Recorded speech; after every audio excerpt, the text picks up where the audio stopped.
ऐसा रहमो करम कर कि तमाम उम्र मैं तेरी भक्ति इबादत करता रहूं और अंदर बाहर तेरी खुशियों से सदा लबरेज रहूं। हे मौला, चाहे मुझे दुनिया में कोई भी कितने भी बड़े दुख, परेशानी, संकट का सामना करना पड़े, लेकिन मैं तुझे कभी न भूलूं। और अगर मुझे सभी सुख, शांति व परमानंद मिलते रहे तो भी मैं दूर न हूं। हर पल, हर क्षण आपकी याद मेरे दिलो दिमाग में गूंजती रहे। बाहरी तौर पर भले ही मैं बोलूं या ना बोलूं, लेकिन अंतःकरण की तार तेरे से जुड़ी रहे।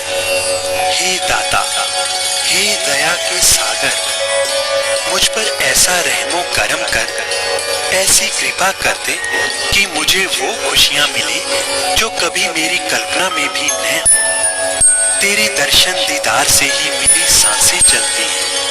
तू ही है जो मुझे नेकी भलाई के रास्ते पर लेकर चलता है। मुझे ऐसी हिम्मत बख्श कि मैं इस रास्ते पर दृढ़ता से चलता जाऊं और वो तमाम बुराइयां जो मेरे अंदर है वो दूर हो जाएं, और वो तमाम गुण जो आपको पसंद है वो मेरे अंदर आ जाएं।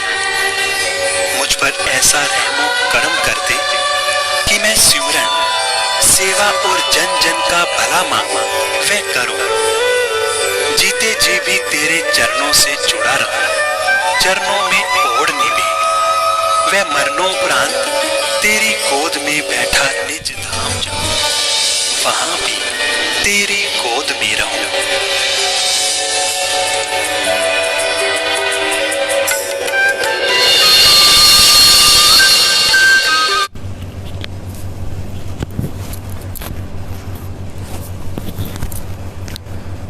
धन धन सतगुरु तेरा ही आसरा, धन धन सतगुरु तेरा ही आसरा। आप देख रहे हैं फेथ वर्सेस वर्डिक्ट। मैं डॉक्टर मोहित गुप्ता इंसा, परम पूजनीय संत डॉक्टर गुरमीत राम रहीम सिंह जी इंसा के अनुयायी, उनकी सोच व सच्चाई इस प्रोग्राम के माध्यम से आप सभी के सामने रखते हैं। तो आज के लाइव डिस्कशन में आपका बहुत बहुत स्वागत है जी।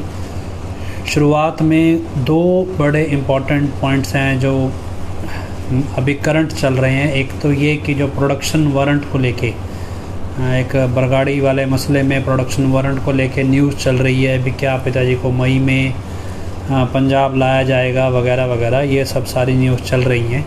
तो एक इसके बारे में जो जानकारी हम डिस्कस करेंगे। सेकंड क्या है, जो गुजरात में अचानक से ये भंडारा मनाने का प्रायोजन कैसे है, और अगर धर्मशाला में जो हिमाचल में नाम चर्चा मनाई गई उसके बाद दोबारा से फिर ये हिमाचल में जो 24 तारीख में हिमाचल चचिया नगरी डेरा में फिर से नाम चर्चा के आयोजन का क्या मतलब है। इसके अलावा और बहुत सारे चल रहे हैं। तो ये दो टॉपिक्स पे हम मेन डिस्कशन करेंगे। इसके साथ साथ अब आगे जो स्टेप हम मूव ऑन कर रहे हैं उसके बारे में भी चर्चा करेंगे। कुछ जो अवतार सिंह जी ने परसों जानकारियाँ दी कुछ जेल से संबंधित, उस पर भी चर्चा करेंगे। तो सबसे पहले हम शुरुआत अवतार सिंह जी के उससे ही करते हैं। अवतार सिंह जी ने जो परसों बताया, हालांकि आपको जितना समझ आया होगा, फिर भी जो नहीं आया वो बताते हैं। क्या है कि जेल में वो गए, हालांकि ये सब बातें स्पष्ट हैं कि जेल में कैसे यूथ वीरांगनाओं का एक प्रॉपर पूरा जत्था चला हुआ है इस तरह के काम करने के लिए, तो वो तो चीज़ें सारी स्पष्ट तौर पे सामने आई गई हैं। इससे हट के चलते हैं। इसके बाद जब मान लो अवतार सिंह को जेल जाना पड़ा, जेल जाने के बाद की ज़िंदगी कैसी होती है, क्योंकि क्या है कि ज़्यादातर लोग हम में से शरीफ लोग हैं, नाम जपने वाले हैं, सेवा करने वाले हैं, या शरीफ हैं जिन्होंने थाने तक का मुंह नहीं देखा होता, उनको जेल में क्या हो रहा है, जेल कैसी होती है, इसके बारे में जानकारी नहीं होती। तो आपको अवतार सिंह जी के ज़रिए ये समझाना चाहते हैं कि सुनारिया में पिताजी किन हालात में रहते हैं।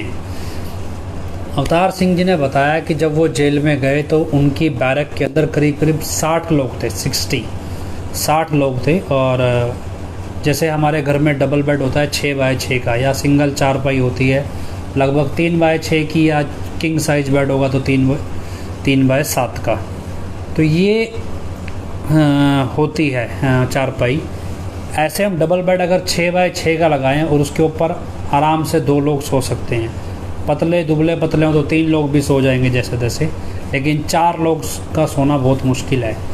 जेल में जो बैरक होती है उसमें तख्त पोस्ट टाइप, सीमेंटेड कह लीजिए या तख्त पोस्ट टाइप बेड होते हैं, वैसे सीमेंटेड होते हैं। उसमें 6 बाय 6 के एरिया में 4 लोगों को सोना होता है। मतलब इतनी जगह आपको सोने को मिलती है कि आप करवट नहीं ढंग से बदल सकते। और वो ऐसा नहीं है कि उसमें गद्दा लगा हुआ है, वो चादर सिंपल एक चादर बिछी होती है, इससे ज़्यादा आपको कुछ नहीं मिलेगा। सर्दी आएगी तो कंबल मिल जाएगा बस। तो ये एक रहने का माहौल होता है। चलो मान के चलते हैं पिताजी की बैरक अलग है, वहाँ पे ये सुविधा मतलब ये असुविधा नहीं रहती होगी। इसके बाद जो रूटीन रहता है वो रूटीन क्या रहता है, सुबह सुबह उठ के दाल आ जाती है, मूंग मसर की दाल होती है। पेप्सी की आपने देखा होगा, प्लास्टिक की बोतल आती है आधे लीटर की पेप्सी, कोई भी कोल्ड ड्रिंक की बोतल आती है, उस कोल्ड ड्रिंक की बोतल को निचला 1/3 हिस्सा काट लीजिए।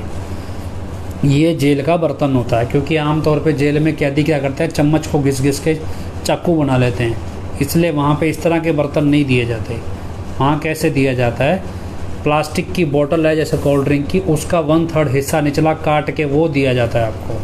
वो आपको संभाल के रखना, आपकी कीमती पूंजी होती है जेल के अंदर। उसी में आपको दाल मिलेगी, दाल खाने के बाद आपको उसी में पानी मिलेगा और उसी में ही आपको चाय पीनी है। तो वो आपका एकमात्र बर्तन है जेल के अंदर। ये सुविधा होती है जेल में, जो आपको सुनाते हैं ना 45 मेंबर आके भी जेल में बड़े मज़े में या कोई सुविधा सारा कुछ है, तो ये सुविधाएं होती हैं। अब आप ज़रा कल्पना कीजिएगा अपने घर में, ये मेरे पास एक स्टील का गिलास पड़ा है, ये स्टील का गिलास पड़ा है, ये भी बेहतर है, लेकिन क्योंकि जेल में स्टील के बर्तन हथियार बन जाते हैं, इसलिए वहाँ क्या होता है कि प्लास्टिक की बोतल दी जाती है। अब अंदाज़ा लगाओ उस तरह की बोतल में आप कैसे खाना खा सकते हैं, कैसे सब्जी खाएंगे, और उसी में पानी पीना है, उसी में आपको 2 टाइम की चाय पीनी है। और कैसा वो बर्तन है, केमिकल होते हैं प्लास्टिक में, हम घर में आमतौर पर प्लास्टिक के अंदर गर्म चीज़ खाते ही नहीं हैं। उसके आगे चलिए, ये सुबह 6 बजे आपकी बैरक खोल दी जाती है। 6 बजे से 12 बजे तक आप बाहर रहेंगे और 12 बजे के बाद 12 से 3 बजे तक फिर आपकी बैरक लॉक कर दी जाती है और 3 बजे से 6 बजे तक आप फिर बाहर रहेंगे। शाम को 6 बजे आपकी बैरक लॉक हो जाएगी और उसके बाद अगले दिन सुबह 6 बजे बैरक खुलती है। इस दौरान जब खाना आपको सप्लाई किया था, बैरक के अंदर जैसे खिड़कियाँ होती हैं आपके आमतौर पर कमरों में, ऐसे खिड़की होती है जिसमें से खाना सप्लाई किया जाता है बैरक में, और उस खिड़की में जाली लगी हो ना लगी हो कुछ पता नहीं। बैरक के अंदर पंखा सही चल रहा है ख़राब चल रहा है कुछ नहीं मालूम है। तो ये सारी चीज़ें जेल में होती हैं। 7-8 दिन वहाँ पे, क्योंकि चलो पटियाला की जो जेल है वो एक शहरी इलाके में है, बहुत मतलब एरिया आसपास का बहुत साफ़ सुथरा है, हरियाली है।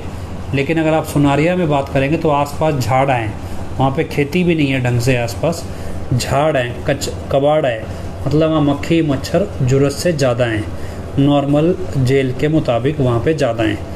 तो आप अंदाज़ा लगाएं इस मौसम में, ख़ास तौर पे जब हल्की सी मान लो कल बरसात हो गई, ठंड भी नहीं हुई, गर्मी भी है, ऐसे में मच्छर बहुत पनपता है।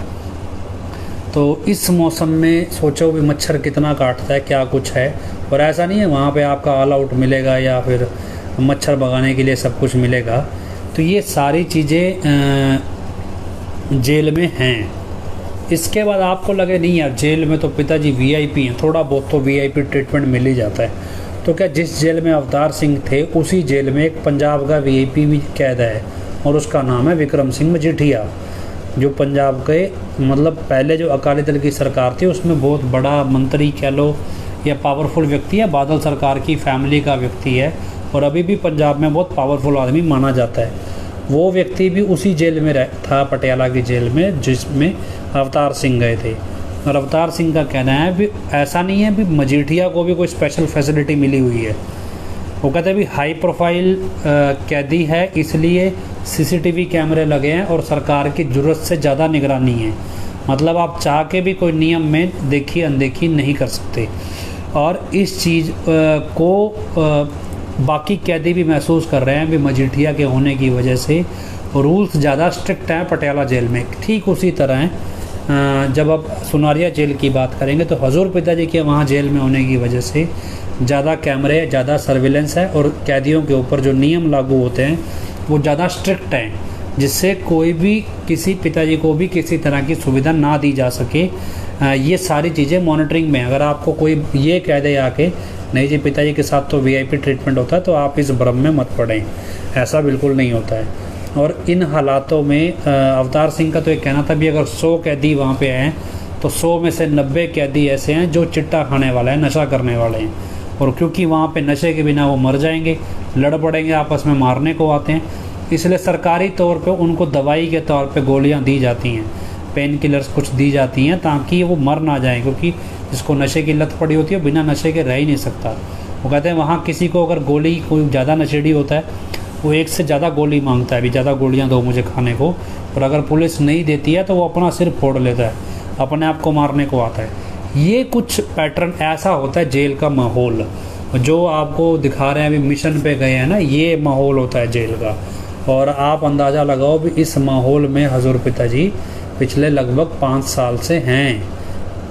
10 दिन के अंदर अवतार सिंह को समझ में आया भी जेल क्या होती है, तो सोचिए 5 साल कैसे निकले हैं और क्या हालात हैं। तब जब पिताजी निर्दोष हैं, दोषी व्यक्ति होता है उसे पता है कि मैंने गलत किया है या नशेड़ी है या कोई ऐसी ही आदत है जिसको उल्टे सीधे काम करने की, वो सह लेता है सब कुछ। लेकिन जब पता है बंदा निर्दोष है और वो उसके साथ जब पुलिस वाले बदतमीजी से पेश आते हैं, जब ऐसा सब कुछ होता है, एक तरह से जैसे कॉलेज में रैगिंग होती है उस तरह का माहौल होता है। जब इस तरह की चीज़ें आपको नहीं याद रहती, समझ नहीं आती, तो आप क्लेम करें भी नहीं हमारा तो गुरु से प्रेम है। एक कैसा प्रेम है समझ नहीं आता। जिस प्रेम में लोग तो प्रेम में बलिदान देते हैं, साथ संगत प्रेम में सतगुरु से बलिदान ले रही है, ये बड़ा अजीब है। और शायद यही कलयुग की चरम सीमा है भी, कहाँ तो सतगुरु परीक्षा लेता है, कहाँ साथ संगत सतगुरु की परीक्षा ले रही है, मतलब बिल्कुल उल्टा है।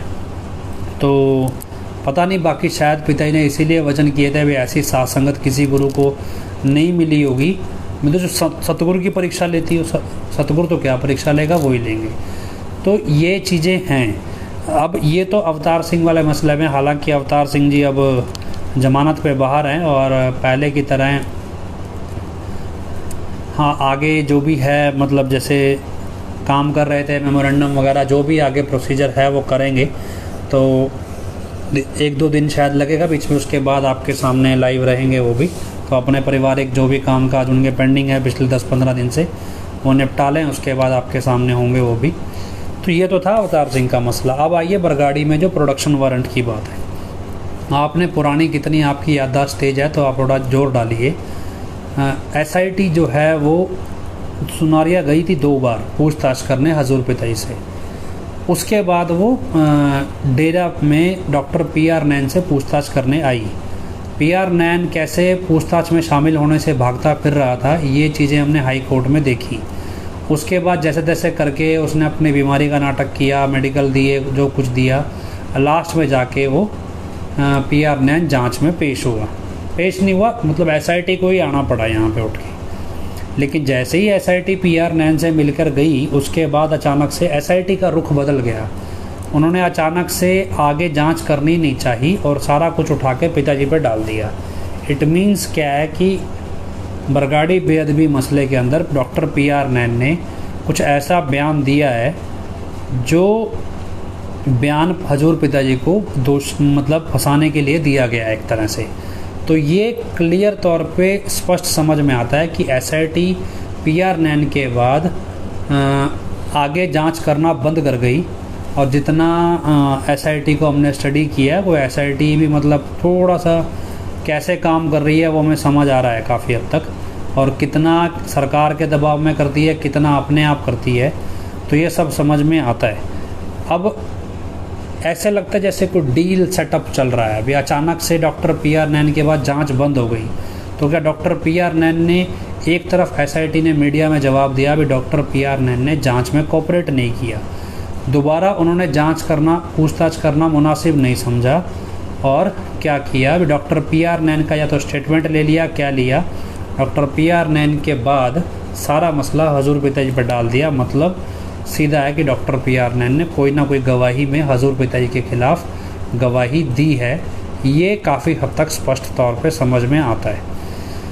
इसलिए जो प्रोडक्शन वारंट है, अब कहते हैं ना, अभी एक चुटकुला हम आपको अक्सर सुनाया करते हैं, अभी एक इंजीनियरिंग कॉलेज के टीचरों को एरोप्लेन में बिठा दिया गया और पायलट ने बोला भी ये प्लेन तुम्हारे स्टूडेंट्स ने बनाया है।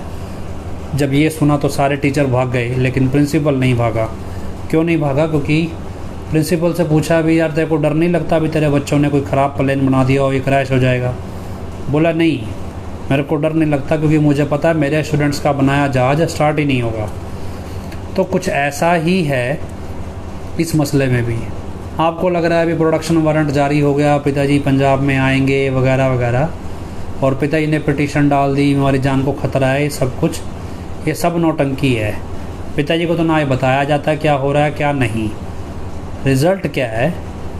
दरअसल अभी तो सुनवाई हुई नहीं है, लेकिन आपको एडवांस में बताते हैं, फिर आपको लगता है भी यार हमें कैसे पता चलता है, क्योंकि वो प्रिंसिपल वाली बात है, हमें पता है जहाज़ स्टार्ट नहीं होना। असल में ये सारा सेटअप है, और इस सेटअप में हजूर पिताजी की फ़ोटो और वीडियो किसी भी रूप में एडम ब्लॉक सामने आने देगा नहीं। और एडम ब्लॉक के साथ साथ ऊपर एडम ब्लॉक के जो माई बाप हैं, जो नागपुर में बैठ के ये सब कुछ चलाते हैं, वो भी नहीं चाहते भी हजूर पिताजी की फ़ोटो या तस्वीर या वीडियो बाहर आ जाए। अब इस सारे मसले को आप इस तरह समझिए कि ये हाई कोर्ट के ज़रिए कोर्ट को बंद किया जा रहा है। टॉपिक को लाइमलाइट में लाके हजूर पिताजी के खिलाफ 2-4 मीडिया न्यूज़ चलेंगी, उसके बाद हाई कोर्ट ये फैसला देगी भी वीडियो कॉन्फ्रेंस से आप काम चला लो और आपने पेश नहीं होना है। ये आपको मैं डेफिनेटिव बोलता हूँ कि पंजाब के अंदर पिताजी को लाने की परमिशन हाई कोर्ट नहीं देगी। इवन सुप्रीम कोर्ट चले जाए पंजाब गवर्नमेंट तो भी ये परमिशन नहीं मिलेगी। क्यों नहीं मिलेगी? क्योंकि आपको समझ जाना चाहिए भी मसला कि जो तार है वो एडम ब्लॉक से नहीं हिलती है, एडम ब्लॉक के ऊपर भी कोई है जो तार हिला रहा है। तो ये चीज़ आप स्पष्ट तौर पे जान लें। और भी क्या डॉक्टर PR नैन का इसमें रोल है और क्या इसमें कोर्ट का रोल है। पिताजी किसी भी सूरत में पंजाब नहीं आएंगे, वो वीडियो कॉन्फ्रेंस के ज़रिए ही ये सारा कारोबार, जो भी ड्रामा है या जो भी कोर्ट की कार्रवाई है, ये सब चलेगी। तीसरा मसला क्या है? नाम चर्चाओं का। अचानक से आपको लग रहा है अभी हिमाचल में चुनाव आने वाले हैं, अब हिमाचल में नाम चर्चाओं का दौर बढ़ा दिया गया। अभी तो धर्मशाला में सारा जोर लगा के हटे। सबको मालूम है अभी हर जगह से फ्री बसों का अरेंजमेंट किया गया, हरियाणा से, पंजाब से। उन लोगों ने फ़ोटोज़ डाले भी हम हिमाचल जा रहे हैं। कुछ लोगों का एक्सीडेंट भी हुआ, जो कुछ भी हुआ, ये सब चीज़ें हुई। इवन इस बात की भी जानकारी मिली भी कहाँ से किसी हरियाणा की गाड़ी का एक्सीडेंट हुआ, किसी हिमाचल में बस जा रही थी उसका एक्सीडेंट हुआ। कई चीज़ें ऐसी सामने आई भी। लेकिन 45 नंबर वहाँ मीडिया में क्या बोल रहे हैं? ये हिमाचल के लोग हैं। क्यों? क्योंकि वो गिनती दिखा के वहाँ पे इलेक्शन लड़ने वाले लोगों से पैसा बटोरना है। अब तो ये ट्रैक चल रहा है हिमाचल में। अब क्योंकि अभी धर्मशाला में होके हटा है तो अब सोचे भी चचिया नगरी में भी लगे हाथ कर ही लेते हैं, थोड़ा बहुत पैसा उधर से भी बटोर लेंगे। तो ये क्या धंधा है? इसी तरह से गुजरात में भी इलेक्शन आने वाले हैं। लगभग जुलाई, अगस्त, सितंबर में इलेक्शन की घोषणा शायद हो जाएगी।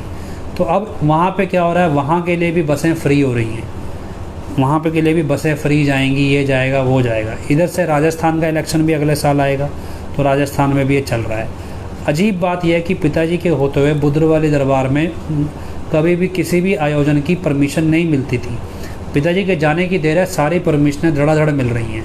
पिताजी के होते गुरसर मोडिया में भी परमिशन नहीं मिलती थी, जबकि पिताजी का अपना घर उसमें था गुरसर मोडिया में, लेकिन वहाँ भी परमिशन मिल रही है। 2001 में गुजरात में भूकंप आया, तब सरकार वहाँ पे भाजपा की नहीं थी। तब पिताजी ने बहुत बड़ा कैंपेन भूकंप में चलाया। कितने 45 गाँव गोद लिए, कितनी सेवा चलाई। जैसी 2002 लगभग ऐसे भाजपा की सरकार आती है, उसके बाद गुजरात में पिताजी की एंट्री भाजपा सरकार ने होने ही नहीं दी, या यूँ कह लीजिए अभी RSS कह लीजिए, भाजपा लाइट कह लीजिए, उन्होंने डेरे की एंट्री पंजाब में गुजरात में होने नहीं दी। इवन जहाँ जहाँ भाजपा की सरकार बनती गई वहाँ सरकार धीरे धीरे डेरे को बैन करती गई, या फिर अकाली दल ने जैसे बैन किया, राजस्थान में वसुंधरा राजे ने बैन किया, यूपी में धीरे धीरे कम किया गया, गुजरात में बंद किया, उड़ीसा में जब आई सरकार वहाँ से भी निकाला गया था एक बार। तो ऐसे हर जगह ये सब ड्रामा चला। अब अचानक से इनको परमिशन मिल गई है वहाँ पे, और इधर क्या हरियाणा, पंजाब, यूपी, राजस्थान से उठा के लोगों को गुजरात लेकर जाना है। क्यों? इसलिए ले जाना है क्योंकि वहाँ पे नया वोट बैंक दिखा के वहाँ के प्रत्याशियों से भी पैसा वसूलना है। और ये पैसा पंजाब में भी वसूला गया है, ऐसी बात नहीं है। पंजाब के प्रत्याशियों ने बताया भी, हमसे पैसा मांगा गया वोट देने के लिए, ये पैसा वहाँ पे भी वसूला जाएगा। अब क्या है, नया ट्रैक क्या चलाया है, कई ब्लॉकों में जाके 45 मेंबर बोल रहा है भी गुजरात में आप जाओगे 3000 रुपये खर्च करोगे तो इससे बेटर है 2000 रुपये हमें दे दो, हम तुम्हारी तरफ से वहाँ पे आसपास के लोगों को नाम चर्चा में ले जाएंगे। मसलन क्या है कि पैसा तो हर हाल में चाहिए, पैसा तो बटोरना ही बटोरना है। अब इस चीज़ को समझो, बिन 45 नंबर को पैसा चाहिए, आप 3000 की जगह 2000 दे दो। मतलब क्या है कि आपको गुजरात जाना मैंडेटरी है, 3000 रुपये किराया देना मैंडेटरी है, आपके पास एक डिस्काउंट ऑफर है, 3000 की जगह 2000 रुपये दो और आपकी जगह 4 बंदे दूसरे पहुंच जाएंगे। मतलब क्या है, जैसे आपके गली के अंदर एक मंदिर वाले आया करते ना, एक आदमी आता है रिक्शा के ऊपर मंदिर बना के, बोला जी पैसे दे दो, मैं आपकी तरफ से वैष्णो देवी चढ़ाया हूँगा। वो 10 दिन आपके इलाके में चक्कर काटता है, 10 दिन कहीं और, 10 दिन कहीं और, 6 महीने बाद वो घूम के फिर आपके इलाके में आ जाता है, बोला जी आपका पैसा मैं वैष्णो देवी जाके चढ़ा आया, जबकि वो वैष्णो देवी कभी जाता ही नहीं है, वो इलाका बदलता रहता है। इसी तरह 45 मेंबरों ने क्या किया है, आपकी तरफ से वहाँ ये चला जाएगा, ये चला जाएगा, हर जगह वो अपना इलाका बदलते हैं। अचानक से आपको लगता होगा अभी आपके इलाके में जो 45 मेंबर आपके हैं, वो 45 मेंबर जिनको आप जानते हैं वो तो नहीं आ रहे हैं, नए नए 45 मेंबर आने लग गए हैं। वो नए नए 45 मेंबर जो आ रहे हैं वो 45 मेंबर जिनको आप जानते नहीं, क्यों? क्योंकि वो इलाका बदल रहे हैं, वो आप कुछ नहीं कर रहे हैं। इधर मान लो सिरसा का 45 मेंबर यूपी में आ जाएगा, वो कहेगा भी ठीक है आपके इलाके में ये सेवा, वो आपसे वहाँ से पैसा लेगा। यूपी वाला 45 मेंबर राजस्थान में चला जाएगा, राजस्थान वाला सिरसा में आ जाएगा। तो ये क्या, इलाका बदल रहा है, पैसा हर काम वही है। ये आप सोचो भी ये सेवा कर रहे हैं, ये भूल जाओ, क्योंकि थोड़ा धंधा मंदा हो गया है इनका फिर भी। और दूसरी तरफ आपको लगे भी, थोड़े दिन पहले एक मैंने देखा अभी एक ब्लॉग कोई बंदा कोई बोल रहा है कि जी हमारे यहाँ से 100 बसें जाएंगी नाम चर्चा में, तो वो कह भी 100 बसें जाएंगी, 100 से ऊपर जाएंगी। 45 मेंबर ने वहाँ बोला जाके भी ऐसा आप 50 बसें लेकर जाओ, 50 बसें आपकी यहाँ से फुल जानी चाहिए। संगत बोल रही है 100, उस ब्लॉक के जिम्मेवार बोल रहे हैं 100 बसें फुल बटा फुल जाएंगी। और जब प्रैक्टिकल देख रहे हैं, संगत से पैसा ले लिया, सब कुछ ले लिया, और ग्राउंड रियलिटी तब देखते हैं तो उस इलाके से सिर्फ 12 या 15 बसें गई। मतलब उस एरिया से जहाँ 100 बसों की बातें हो रही थी वहाँ सिर्फ 10 या 12 बसें गई। तो जो 100 बसों का पैसा संगत से लिया गया, उसमें से 82 या 85 बसों का पैसा कौन खा गया?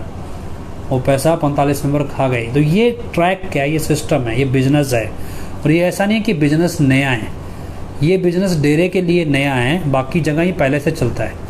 आप सोचो भी ये बाकी जगहों पे नहीं चलता, बाकी जगह तो ये यूज टू है डे, क्योंकि उनके पास कौन सा सतगुरु है, उनको तो वो तो चलित धंधे पे रहे हैं। आपको याद है पिताजी अक्सर एक बात कहा करते कि बेटा जो भगवान के नाम पे मांग के खाते हैं ना, वो अपने लिए धंधा ढूंढ लो। क्यों? अब ये धंधा पिताजी बंद करने की कगार पे आ रहे थे कि भगवान के नाम पे धंधा नहीं चलने देंगे। लेकिन वो एक फिल्म आई थी, ओ माई गॉड, होगा भी अगर आप भगवान के नाम पे धंधा बंद करोगे, लोग आप ही को धंधा बना लेंगे। तो ऐसा ही कुछ है कि पिताजी ने भगवान के नाम पे धंधा बंद करना था, कि लोगों को लूटना भगवान के नाम पे, भगवान को बदनाम करना है और धंधा बंद कराना था। लेकिन उन्होंने पिताजी को ही धंधा बना लिया, जेल में बिठा के पिताजी के नाम पे लूटना शुरू कर दिया। तो वो पूरा प्रोजेक्ट चलाया। फिल्म में तो 400 करोड़ का था, यहाँ तो 4000 करोड़ निकाल के ले गए संगत से। और इतना पैसा कहाँ क्या कर रहे हैं वो आपको दिख ही रहा है। आपको लग रहा होगा भी अचानक से ये पैसा बांटने क्यों लगे, भी ब्लॉकों में पैसा बांट के गए, बसें ले जाना। कई ब्लॉक से हमें जानकारी मिली भी पैसा तो दे गए लेकिन बस नहीं गई हमारे यहाँ से, बस नहीं गई, पैसा दे गए, भी पैसा गया कहाँ, फिर किसने लिया वो पैसा, और पैसा कौन खर्च रहा है, क्या कुछ है, भी बसें तो गई नहीं। तो आपको ये बता दें कि बहुत सारे काम पॉलिटिकल होते हैं, पॉलिटिकल कामों में आप पैसा नहीं घुमा सकते, क्योंकि उसमें इलेक्शन कमीशन की वगैरह वगैरह की निगाह होती है। एडम ब्लॉक हो सकता है ये पैटर्न भी चला रहा हो कि जो पॉलिटिकल लोग हैं वो अपना पैसा अब राजनीतिक विंग या 45 मेंबरों के थ्रू जहां पहुंचाना चाहते हैं, वो नाम चर्चाओं की तैयारियों के नाम पे या बसें बुक करने के नाम पे वो 2 नंबर का पैसा घुमाने लगे हों और ये 45 मेंबर उनके एजेंट हों। यही वजह है भी आपको अचानक से दिखने लगा भी 45 मेंबर अभी तो हर 10वें दिन तक वो पैसा मांगने आ जाते हैं। उसके बाद जब उनको पैसे की इतनी कमी है तो अचानक से वो बसों के लिए पैसा बांटने कैसे आ जाते हैं? इसका मतलब ये पैसा किसी और का है, ये संगत का नहीं है, ये किसी और का पैसा है। बसों के नाम पे वो किसी बंदे के थ्रू आगे पहुंचाया जा रहा है, या फिर यूं कहें कि वोट के नाम पे जो पैसा लूटा जा रहा है वो तरीके से पैसा आपके एरिया के जिम्मेवारों को बांटा जा रहा है, भी आप ये पैसा पकड़ो और आपने वोट हमारे कहने से डलवाना है। तो ये एक राजनीतिक बिसात है जो लगभग हर धर्म में लोग करते हैं, धर्म के नाम पे वोट लेने के लिए। और यही पैटर्न कुछ डेरा चलाने लगा है, डेरे की मैनेजमेंट, अब वोट लेने के लिए। एक अनुमान क्या है, क्योंकि अब पंजाब में मैं इन दिनों गया और पंजाब में कुछ अफसरों से भी मिले हैं, कुछ नेताओं से भी मिले हैं, 2-3 दिन मैंने पंजाब में लगाए हैं। अभी क्या है, वहाँ एक चीज़ निकल के आती है। अक्सर लोगों का पंजाब में ये मानना है, देखिए संघी मानते हैं नहीं मानते, लेकिन और लोग ये बात मानते हैं कि डेरा को आरएसएस कंट्रोल कर रही है। सही मायने में आरएसएस अपने फ़ायदे के लिए डेरे का इस्तेमाल कर रही है। इस चीज़ को जब हमने समझा जाना, हालांकि हम कुछ चीज़ें हमें डाउट था, लेकिन लोगों का ये मानना है। हमने उनसे पूछा भी आपको कैसे समझ में आता है भी डेरा को आरएसएस कंट्रोल कर रही है, भी ये बात कैसे समझ में आती है? बोला आपको आरएसएस का पैटर्न बताते हैं। आरएसएस के लोग जो हैं वो हजूर पिताजी के सामने शीश नहीं झुकाते हैं। मतलब आरएसएस, जैसा अगर मान लो आपके आरएसएस का व्यक्ति होगा कोई, वो खुल के नारा नहीं लगाएगा, वो आपके नारे के प्रति सम्मान नहीं रखता, वो हजूर पिताजी को शीश नहीं झुकाता, वो कभी नाम चर्चाओं में आकर बैठता नहीं, जैसे सत्संग में नाम चर्चाओं में प्रॉपर बैठ के सुनेगा नहीं, वो कोई ना कोई ड्रामा करेगा, भागने की कोशिश करेगा या इधर उधर अपने आप को काम में लगाने का दिखावा करेगा। वो ध्यान लगा के नाम चर्चा में नाम चर्चा नहीं सुनेगा। तो यही पैटर्न जब हम स्टडी करते हैं भी एडम ब्लॉक का कोई भी व्यक्ति नाम चर्चाओं में नहीं आता। जब वो आता है तो सिर्फ माइक पे बोलने आता है, या 45 मेंबर भी हैं। उसके बाद वो ये बताया उन्होंने भी आरएसएस की मेंटालिटी के लोग तरीके से आपके धर्म का मजाक उड़ाएंगे, और यही चीज़ अब 45 मेंबर करने लगे हैं। दिल्ली के 45 मेंबरों का एक वीडियो आया, नागिन डांस चल रहा है, बोला तुम्हारी माँ की बारात निकल रही है जो वहाँ नागिन डांस चल रहा है। तो लेकिन कर रहे हैं, बेशर्मी है, सब कुछ है, क्या कर लेंगे। मतलब बहुत सारी चीज़ें उन्होंने समझाई, मतलब वो ऐसे बोल के नहीं बताई जा सकती, कुछ चीज़ें डिस्कशन में ही आती हैं। तो इस तरह से चीज़ें समझाई भी जो हमें लगा शायद कुछ है। हालांकि पहले हमने एक पैटर्न को स्टडी किया था और उस पैटर्न में हमें भी लगा भी शायद कि जो हिंदू मुसलमान विवाद है, जैसे इंडिया में चलता है हिंदू मुसलमान विवाद, उसमें कुछ चीज़ें ऐसी हमारे रिकॉर्ड पे आई हैं कि हिंदू मुसलमान विवाद को बढ़ावा देने के लिए एडम ब्लॉक भी कुछ हद तक काम कर रहा है। ये चीज़ें हमने हमारी जांच में आई थी। हालांकि हमने उस समय पुलिस को भी अप्रोच किया भी, हमें ऐसा लगता है कि डेरा की मैनेजमेंट जो है वो एक तरह से हिंदू मुसलमान विवाद में आग लगाने का काम करती है, मतलब कुछ कर रही है। हमने पुलिस को बताना चाहा, लेकिन तब हमें लगा भी शायद हमारा सोचना गलत है या नहीं है। लेकिन इन दिनों जब पंजाब में गए, कुछ लोगों से मिले जाने, तो हमें लगा कि हमारा सोचना सही है भी। इसका मतलब ये जो हम एंटिसिपेट कर रहे थे, मतलब अनुमान लगा रहे थे, वो सही दिशा में जा रहा है। तो अब हमने दोबारा सोचा है कि यही चीज़ जो हम छोड़ आए थे पीछे लगभग, उस चीज़ को हम दोबारा कर रहे हैं तैयार, और सोच रहे हैं भी क्यों इसको दोबारा हम पुलिस तक लेकर जाएं और बताएं भी क्या वाकई में डेरा की मैनेजमेंट हिंदू मुसलमान विवाद सुलगा रही है, किस तरह से सुलगा रही है वो आपको बताएंगे। एक बार हम सोच रहे हैं कि पुलिस को पहले ये जानकारी दें इस बारे में। इस ट्रैक पे हम थोड़ा काम करने लगे हैं अब।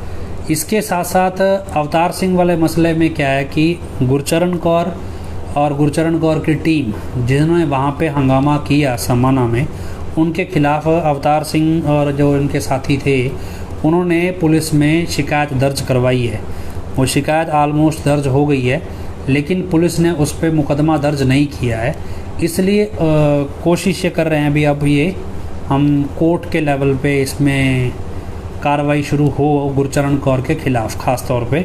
बाकी जो उसके साथ लोग हैं, ममता अरोड़ा कौन है, और ममता अरोड़ा का क्योंकि चेहरा हमने कभी देखा नहीं है, हम पहचानते नहीं हैं, और वो तो चलो एक मुख उसके तौर पे थी।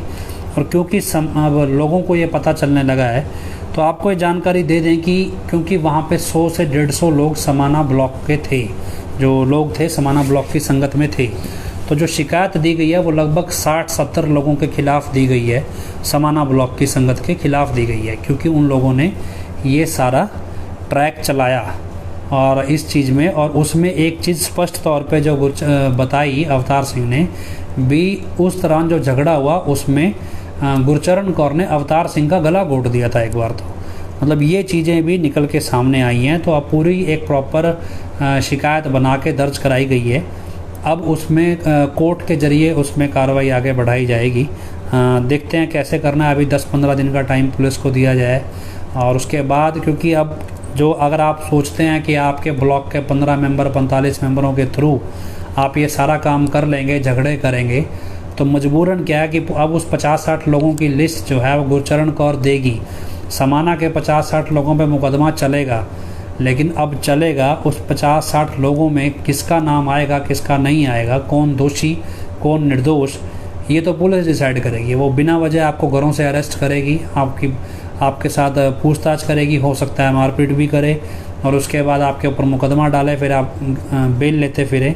तो बेटर है कि आप 45 मेंबरों के ऐसे ड्रामों में, ऐसे चक्करों में ना आएँ, क्योंकि ये चीज़ एग्जाम्पलरी बननी चाहिए। इसलिए समाना के मसले को हल्के में नहीं लिया जाएगा, उसको हम सख्ताई से उसमें पेश आएंगे, और गुरचरण कौर के खिलाफ जितनी कार्रवाई सख्त हम कर सकते हैं उतनी डेफिनेटिव करेंगे। हालांकि गुरचरण कौर के साथ 2-3 45 मेंबर भी हैं, जिसमें नोना नाम है, कुछ जगदीश एक नाम है, मेरे नाम याद नहीं है, कई नाम उन्होंने बताए थे अवतार सिंह ने, जिन लोगों ने ये सारा वारदात कर रहे थे, जो सारे कर रहे थे। तो ये सारी चीज़ें हम अब कोर्ट के रिकॉर्ड पे तरीके से धीरे धीरे लाएंगे।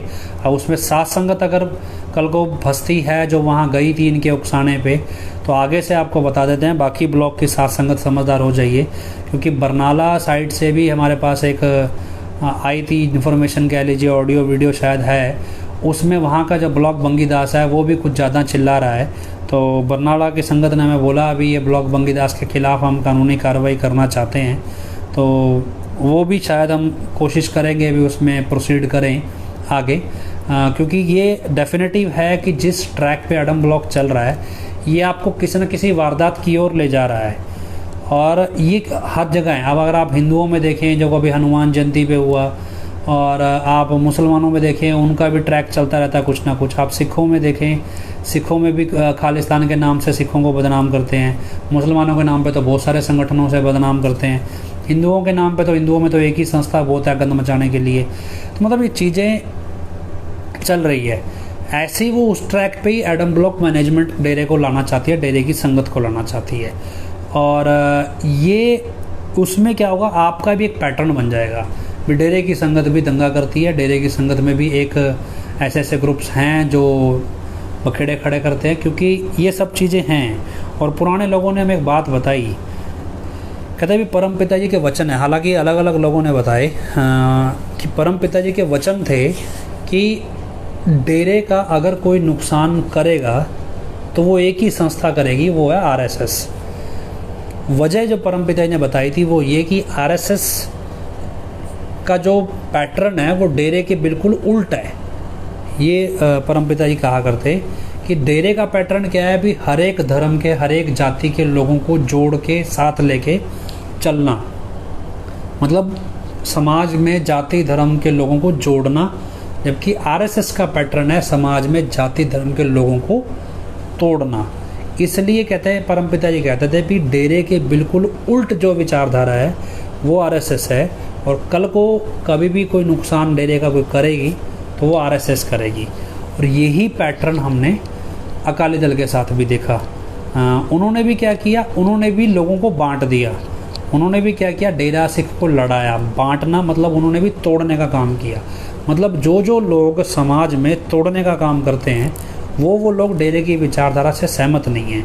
क्योंकि अब मैनेजमेंट आपको क्या कह रही है, भी आप अलग हो जाओ, आप संगत की ना सुनो, आप मोहित की ना सुनो, वीरपाल कौर की ना सुनो, आप अवतार सिंह की ना सुनो, आप उनको ब्लॉक में ना घुसने दो, नाम चर्चा में ना घुसने दो। मतलब वो उसी पैटर्न पे आ रही है भी संगत को हम तोड़ दें, भी तोड़ के जैसे जो उसी पैटर्न पे कि अब हम लोगों को अलग रलाएं, धर्मों में वापस ले जाएं, उन्हीं पाखंडों में डाल दें।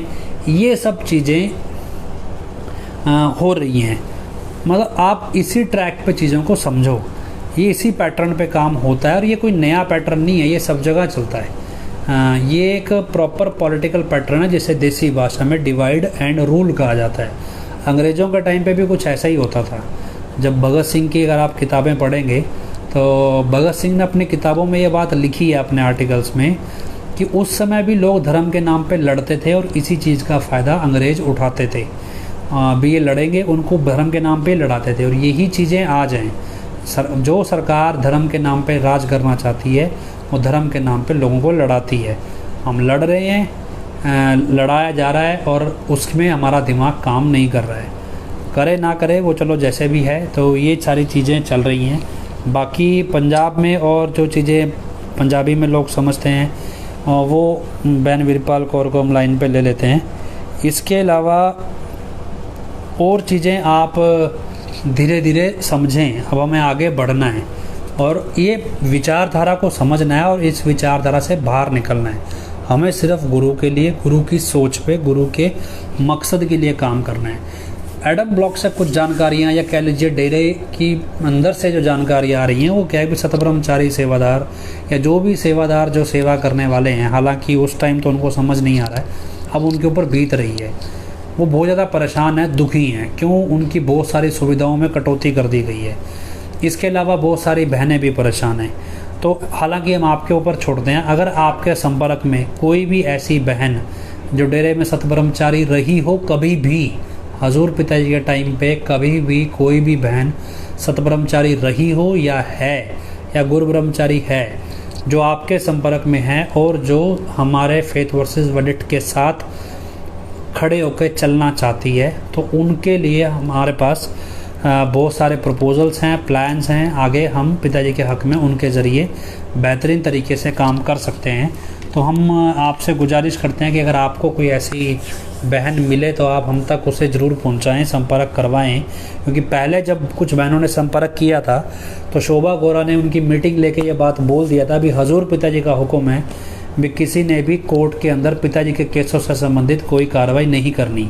क्योंकि अब आपको सब कुछ समझ आ चुका है भी कैसे मैनेजमेंट काम कर रही है। अब तो शोभा गौरा के भी लात लग चुकी है, तो इसलिए अब आपको समझ आ चुका होगा भी ये ड्रामा चल रहा क्या है। और एक आखिरी जानकारी आपको दें, बाकी फिर बहन वीरपाल कौर को लेंगे। और जानकारी ये है कि अब एडम ब्लॉक ने खुले तौर पर यह घोषणा कर दी है, जो हमारी सूत्रों के मुताबिक खबर है, कि डेरे में जो भी प्रसाद आज तक सात संगत में बांटा गया है वो प्रसाद सुनारिया से नहीं आया था। ये क्यों हुआ है ये आपको बताएंगे, क्योंकि इस पे कानूनी तौर पे बड़ी कार्रवाई फेथ वर्सेस वर्डिक्ट की तरफ से की जा रही है कि प्रसाद के नाम पे जो काम एडम ब्लॉक ने चलाया है उस पे कानूनी कार्रवाई चल रही है। इसलिए अब एडम ब्लॉक इस बात पे आने लगा है, हो सकता है धीरे धीरे ये बात आप तक पहुँचे कि प्रसाद जो है वो सुनारिया से नहीं आया था। अब ये बात आपके दिमाग में बिठानी शुरू की जाएगी। मतलब मान के चलिए आज तक जो प्रसाद आपने खाया है और उस प्रसाद को जो ले के कैमरे पे बैठ के फ़ोटो में खिंचाई हैं, देखो जी सुनारिया का प्रसाद, वो सब नकली था। तो आपके पास ये जानकारी धीरे धीरे आ जाएगी। और आगे हम बहन वीरपाल कौर से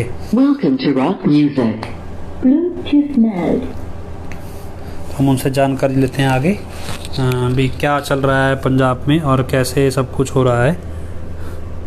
तो एक मिनट में ब्लूटूथ से कनेक्ट कर लेते हैं जी। हाँ जी बहन जी, बहुत ही प्यारे सतगुरु जी की प्यारी संगत जी, धन धन सतगुरु तेरा ही आसरा। सब तो पहला ਅਸੀਂ ਸਾਰੀ ਟੀਮ ਗੁਰੂ ਪਿਤਾ ਜੀ ਦਾ ਅਰਬੋਂ ਖਰਬੋਂ ਵਾਰ ਧੰਨ ਧੰਨ ਤੇ ਸ਼ੁਕਰੀਆ ਕਰਦੇ ਹਾਂ ਤੇ ਸਜਦਾ ਕਰਦੇ ਹਾਂ ਉਹਨਾਂ ਨੂੰ ਕਿ ਜਿਨ੍ਹਾਂ ਨੇ ਆਪਣੇ ਬੱਚਿਆਂ ਦੀ ਲਾਜ ਰੱਖੀ।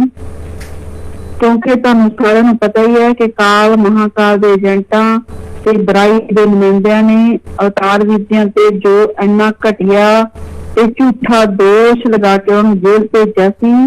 ਉਸ ਤੋਂ ਬਾਅਦ ਇਹਨਾਂ ਨੇ ਪੂਰਾ ਜ਼ੋਰ ਲਾਇਆ ਹੋਇਆ ਸੀ। ਮੇਰੇ ਕੋਲ ਰੋਜ਼ ਇਹ ਗੱਲਾਂ ਪਹੁੰਚ ਰਹੀਆਂ ਸੀ ਕਿ ਗੁਰਚਰਨ ਕੌਰ ਇਹ ਲਗਾਤਾਰ ਕਹਿ ਰਹੀ ਹੈ ਕਿ ਅਸੀਂ ਕਿਸੇ ਵੀ ਹਾਲਤ ਦੇ ਵਿੱਚ ਹੁਣ ਅਵਤਾਰ ਨੂੰ ਬਾਹਰ ਨਹੀਂ ਆਉਣ ਦੇਣਾ।